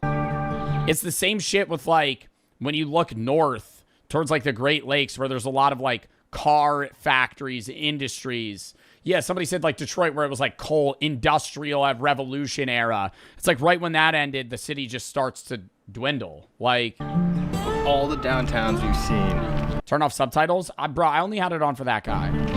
This row right here. Because it was quiet. May take the cake for most abandoned. This feels like Camden, bro. We from a little town. Ain't nothing going on. We had too much employment here because we ain't got no plan or nothing. Nobody hardly work here, right, Jay? So you were born and raised here? Yes. What was it like when you were a kid? Was it similar? See, I grew up picking cotton. Not a whole lot of cotton, but we had like tobacco. We sharecrop. You were a sharecropper? Yeah. My dad was a sharecropper. Well, I got a lot of questions. What's it like picking cotton? It's like you got to bend your back a lot and pick the cotton. You got a sack on your shoulder. That's how we used to do it. Now they got a cotton picker. Well, there's so many seeds. Yeah, that was just like the innovation aspect too. Like if you actually look at how cotton is harvested, like you have to sort a lot of it out. Like without machinery, it's a fucking painstaking process of like removing all of that. Joe, go down the field and pick more cotton than we do in 4 days. Right, Jay? I don't go over there either. Ma, these got a cotton. Didn't they have cotton gins? Yeah, but you're still picking it yourself. There's no machine to grab it for you at the time. I don't know where he come from. He never picked none. So do people still do it, or is it all machine? No, we don't do that no more. No. And then we like we plant tobacco. We used to do it by. We got a little thing, you stick in the ground, put the back in there. Now they got where you sit on, you use a rod and sit down the field and put the plant there. But we come a long way. Yeah, I see that shit. We done come a long way, man. What about stuff, racism, prejudice? Like if you ever pass a farm where they're in the back, you could see it's usually a guy with a tractor and there's 2 dudes just dropping plants down these tubes. And that's how they do it now. It's so much faster. We had our share of that. Black people over here, white over here, water fountain over here. We couldn't, you sit on certain sides. Coming? Don't go over there. They had a certain place for the blacks and they had a certain place for the whites. I witnessed that myself. But we get along, because we had to get along. No matter what you think of us, we're still human, right? Yes, sir. So, we work for you. The person we worked for, he was such a good guy. And he was a, real human being, And my daddy, he could have get anything he want when he wanted and stuff like that. Well, the thing we've noticed driving through towns in South Carolina is a lot of the towns, they've got these huge mansions. When you're driving in, I guess. Yeah, and they look more new and renovated, but I feel like they have to be in the same spots they were, 100 years ago. It was probably the mansions owned by like the plantation owners. Plantation, that's it. We got plantation and, we work for them. We worked for them, but we was loyal to them, and they was loyal to us. Mr. Herbert Hughes, he was a police executive right here, and he was a great man to me. Cause you know why? Anything we wanted, and we ain't gonna like him for it. Only thing we had to go there and say, put it on his credit, stuff like that. That's how we survive. So that's interesting because I feel like a lot of people, certainly from like the north, when they think about a town like this, they would think that it was very kind of like, whites versus blacks and people didn't get along. But you're saying they did get along. Yeah, actually, it's a pretty cool place. We're not in Mississippi. You often knew that, right? Yeah, I think the deeper you go, the worse it gets historically. Right. Yeah. Mississippi is all that, but you heard all the stuff happening in Mississippi. Yeah. There was nothing like that because we know what we had to do to survive. We got along. We deal with it. And sleep good at night, rest, get up in the morning, we know what we had to do, and go on by the... Because South Carolina is the deep south, but isn't it like the top of the deep south? Like South Carolina's right, North Carolina and South Carolina. North Carolina's a hell of a lot different than South. And even then, it's like the start of the South. Like then you're going Georgia down under, you go left, what is that? Louisiana, no, it's Alabama, Arkansas, or Louisiana, then Mississippi's over there. We don't call it slavery. Like, that's where that shit was, ooh. But it's like, we working like most people ain't never seen work before. The cotton field would be about 3 or 4 miles long, AJ. Hell no, I never pick cotton. See, you never pick cotton, see. I hear the guy, he talking, and he ain't know the interview. I ain't gonna lie. Look, we went down the road and picked cotton. And 100 pounds, at the end of the day, you done did great. Well, you pick 100-pound cotton, you a champion, boy. One thing I noticed though now, when you go around some of these towns, you see construction workers. They're almost all Mexican. There you go. They're all Mexican. Well, I think that's a lot of under the table work is being funded by or being worked by immigrants. That's just what you see. So it's like a lot of the time, there's people that argue about that where it's like, oh, they're taking our jobs and that's a big thing. But it's like, bro, you wouldn't be doing the job they're doing for the pay they're getting, You Mexican? No. I get that a lot. Italian. Oh, okay. Similar. People say that. But what's up with that? People like... Because they will not... Bro, like I almost worked on a blueberry farm way back when I was in high school, and it was a summer job, and and I toured the whole thing. They give me a tour of it. They have a lot of Dominican immigrants, a lot of Haitians, and a lot of Mexicans. And they work from 6 a.m. to 11 p.m. every day of the summer. And maybe they get one day off. But I remember I did a tour. I was in the factory part. There were people, you know, picking blueberries and shit, and just like tending. But then you go into the factory, bro. There'd just be some guy going like this, moving a container, just making sure some shit don't go wrong. He goes like this for 16 hours a day, and you could tell, bro, his soul has left his body. That shit just looked terrible. And my job, I ended up not doing it. I was supposed to start, and I ended up being like, never mind, bro. Because I would have had to work similar hours to them. I would have been working like, I think 7 a.m. to like 10 p.m. every day for the whole summer. I was like, I'm not even going to have a life. But my job would have been to stand in the packing facility, wait for something to go wrong, hit a red button. And that would have been my job. Was just wait. Oh, fuck. Stops the factory. They fix it. Start it. So you just wait. It would have been easy money, yeah. But I remember sitting there, bro, like, fuck, this shit sucks. They brought me past their houses, and it was like an hour and a half away. It was a far job, but it was like I knew a friend who knew a friend who was like, okay, I could hook you up with this. And I was like, I need money. I ended up working at GNC, but I was like, I need money. And GNC was like 10 minutes, so it was like way easier. So I was like, I'm not even going to drive that far, and I get to work less, make less money, but I was like, who gives a shit? But dude, I remember sitting there being like, fucking hell, this would be the worst life ever. We passed their houses, bro. It was like a mobile home, like a double wide, but it had like 5 families in it. They paid the black people. Shit's crazy, dude. And the Mexicans work for less as well, too. The Mexicans gonna do what we want to do. Because we got lazy. No, I'm saying not me. But they go up there and just work hard. They build a house in about 2 weeks. How old were you? I was like 16. Because they have to. Hey, I ain't got nothing against a Mexican. 17. Cause I did that year in the summer instead. I remember I did landscaping work instead, like under the table. And then that next year, I had to be 17 then. Because I remember that next year, I had my license and I ended up working at GNC. Look the way they work. They dedicate to the cause because How much are they paying? At the time, it was $9.50 an hour under the table. So it was... I wouldn't have even signed an application. I mean, maybe some sort of contract in case I got injured, but they were going to pay me cash. So I wouldn't have gotten taxed. So it was like, it was below minimum wage in New Jersey at the time, or maybe around minimum wage. But it was like, okay, I would have made more because I wouldn't have had to report it. Come from, they call it hell probably. Because I heard about how they live in Mexico. So when you come to someplace better, that's below, bro. Minimum wage right now in New Jersey is probably like $13.50, maybe more. I'm not keeping up with that. That shit's raised a lot.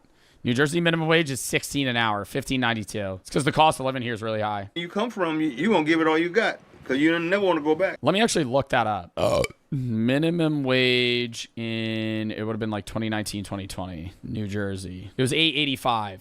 Yeah, so it was around. It was probably $9 an hour under the table, $8 an hour under the table, something like that. Hello. Yes, sir. Where you at? I'm still at the store. Oh, at the liquor store? Yeah, and then we pimp too. It's a joke, man.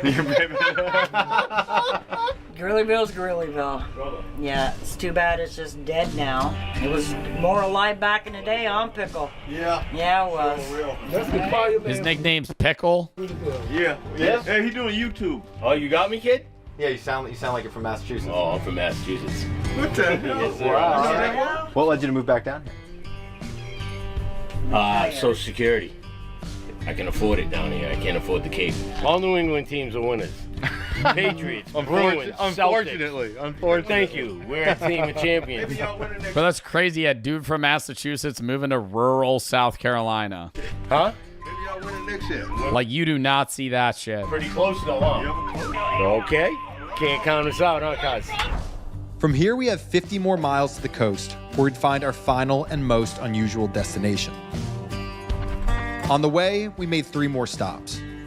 First, at one of South Carolina's... Bro, they be playing this music too, and it's like, I don't know, man. This is coming from a guy, like a Jersey guy, so, you know, take that with a grain of salt, but, like, this level of, like, like, country music resonates so much more when you're in the mountains of, like, Montana, North Dakota, Wyoming, like, middle of fucking nowhere. Like, not the South, because the South is populated. Like, that shit's like the sticks, dude. Like, you're in the middle of nowhere. There's no people. There's like 4 people per square mile. Carolina's most famous barbecue Chris joint. is live? All right, word. It's Scott's. Yeah, I gotta shut the fuck up. We gotta finish this video. You know, we go all over the country searching for places like this.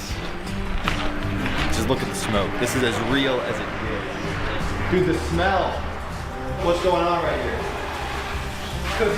Oh, it's gonna be so hot in there. And you guys do this. This is from the wood that y'all. Oh. Right back here. The smell.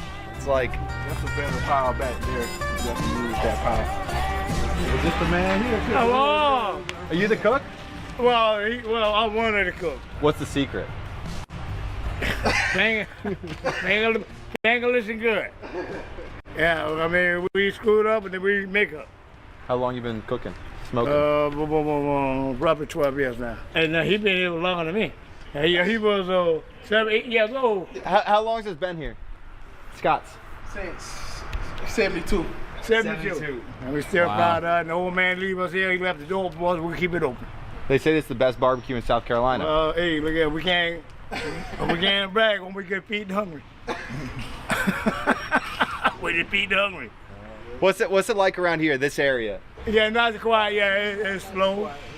And then every neighbor, you know, somebody be. Yo, best pulled pork sandwich I ever had was on the side of the road in the middle of nowhere in Florida. I'm so serious. The best barbecue you'll ever have isn't at like a world-renowned Yelp-reviewed place. It's a place that doesn't even show up on Google Maps. And it's like in the middle, like in a back road. It's just like a shack.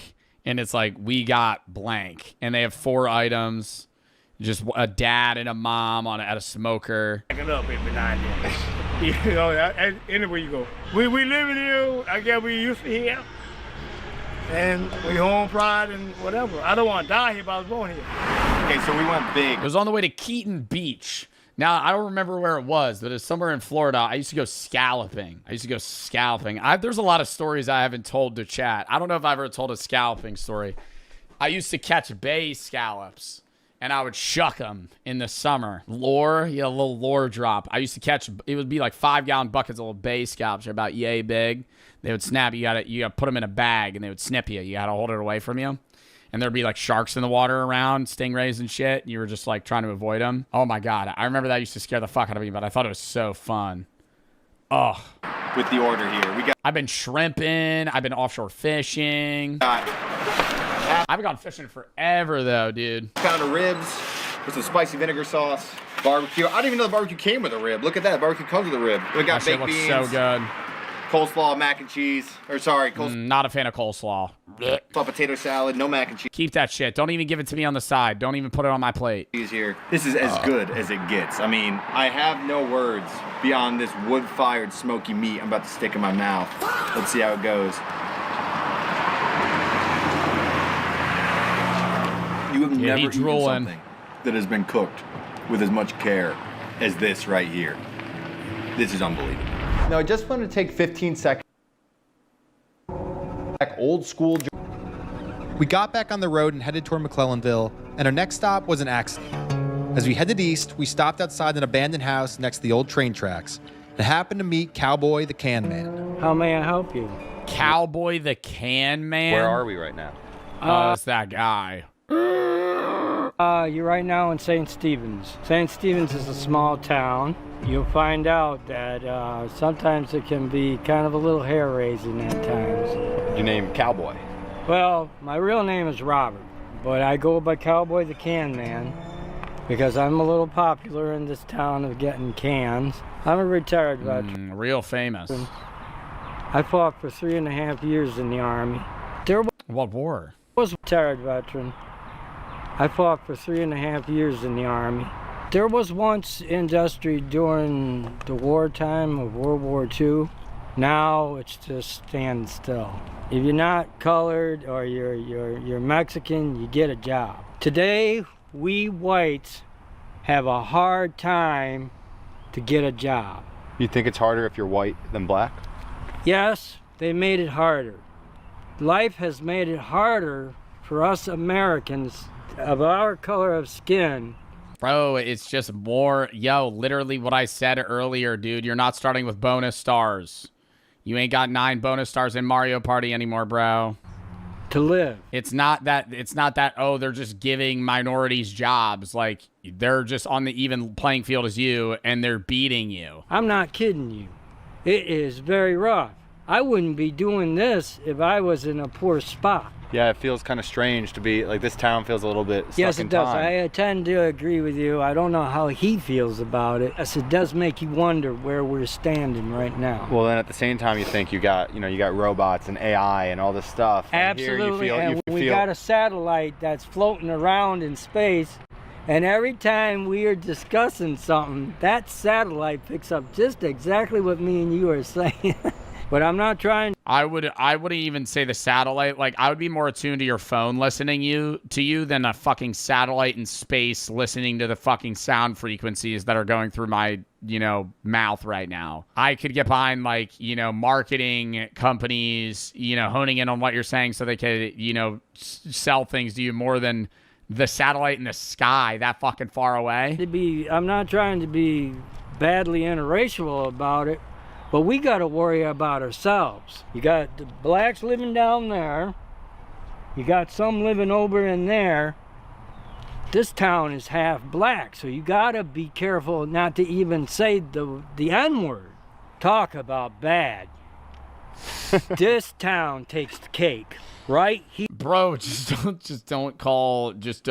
say the N-word. Not even call a black person the N-word. Just don't say the N-word. That's not like. He's acting like that's like a conundrum. Like here.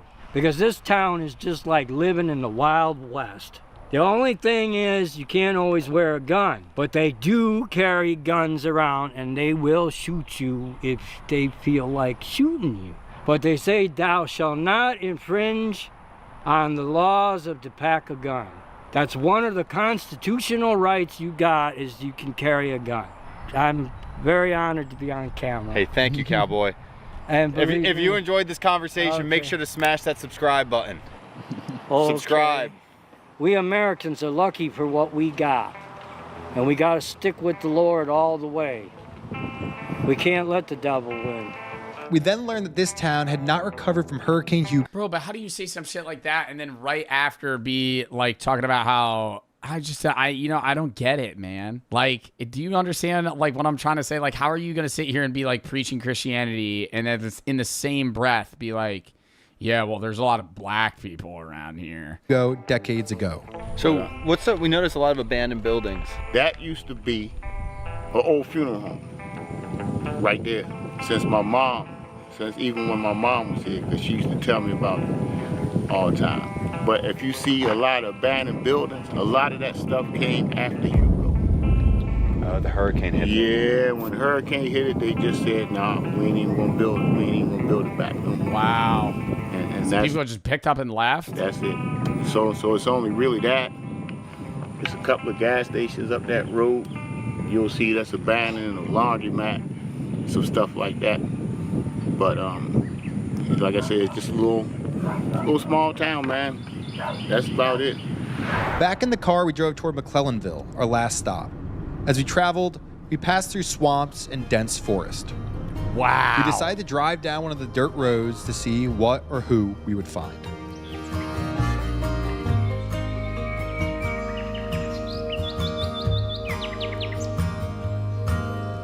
Right now you're in Berkeley County, but right here called Honey Hill.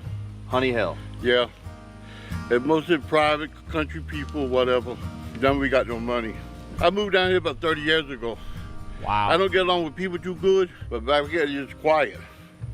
Everybody keep to yourself, car go by, hey, that's it. What do people do here?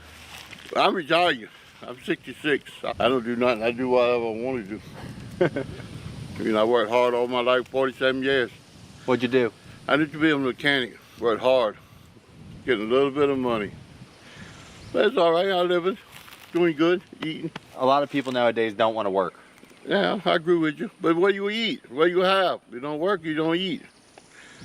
You know, the Bible tell you that. In the 30 years you've been living here, has the area changed? Oh, it changed. It went up. When I first come here, when I bought that house, I paid $30,000 for the house. Wow. 30 grand for a fucking house. That, I feel like that's not even possible, bro, anymore. 30 for that one, and 30 for that one over there. That one over there. That All one these houses were last 30K? year for 220. When I come here, acre of land was $3,500 an acre. Now it's 30,000. So that's all your land? 10x? Yeah, 7.5 acres. Almost. Real estate way to go.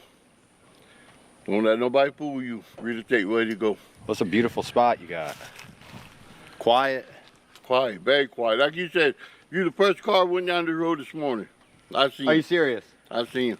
We're the first ones. Yeah, no store, nothing around here. You have to go like 10 miles to go to the store.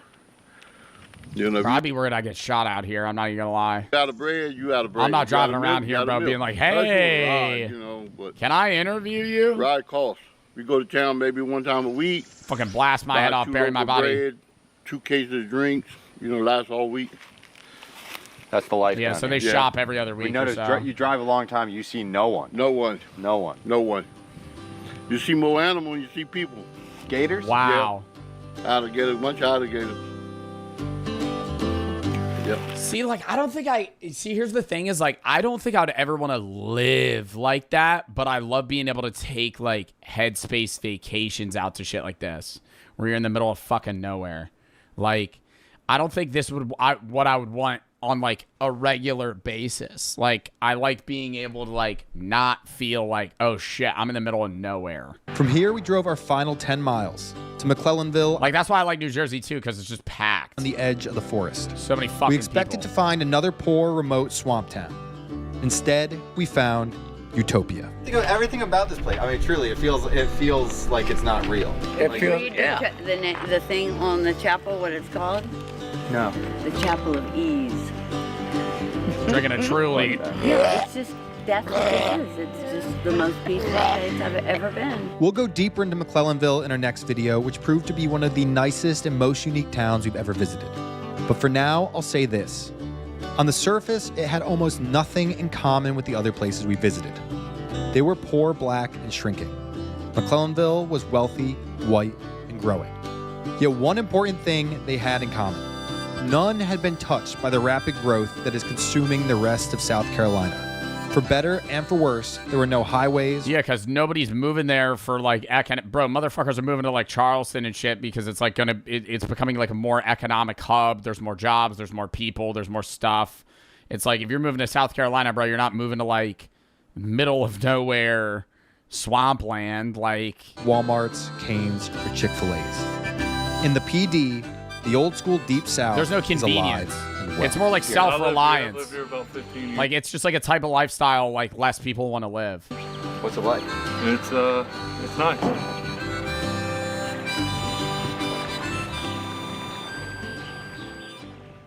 If you're still here, I'd like to... WVED. I'm not watching the rest of that. Roka makes some good shit. All right, you gotta be careful not to even say the N-word. Sounds like a real daily struggle, bro. All right.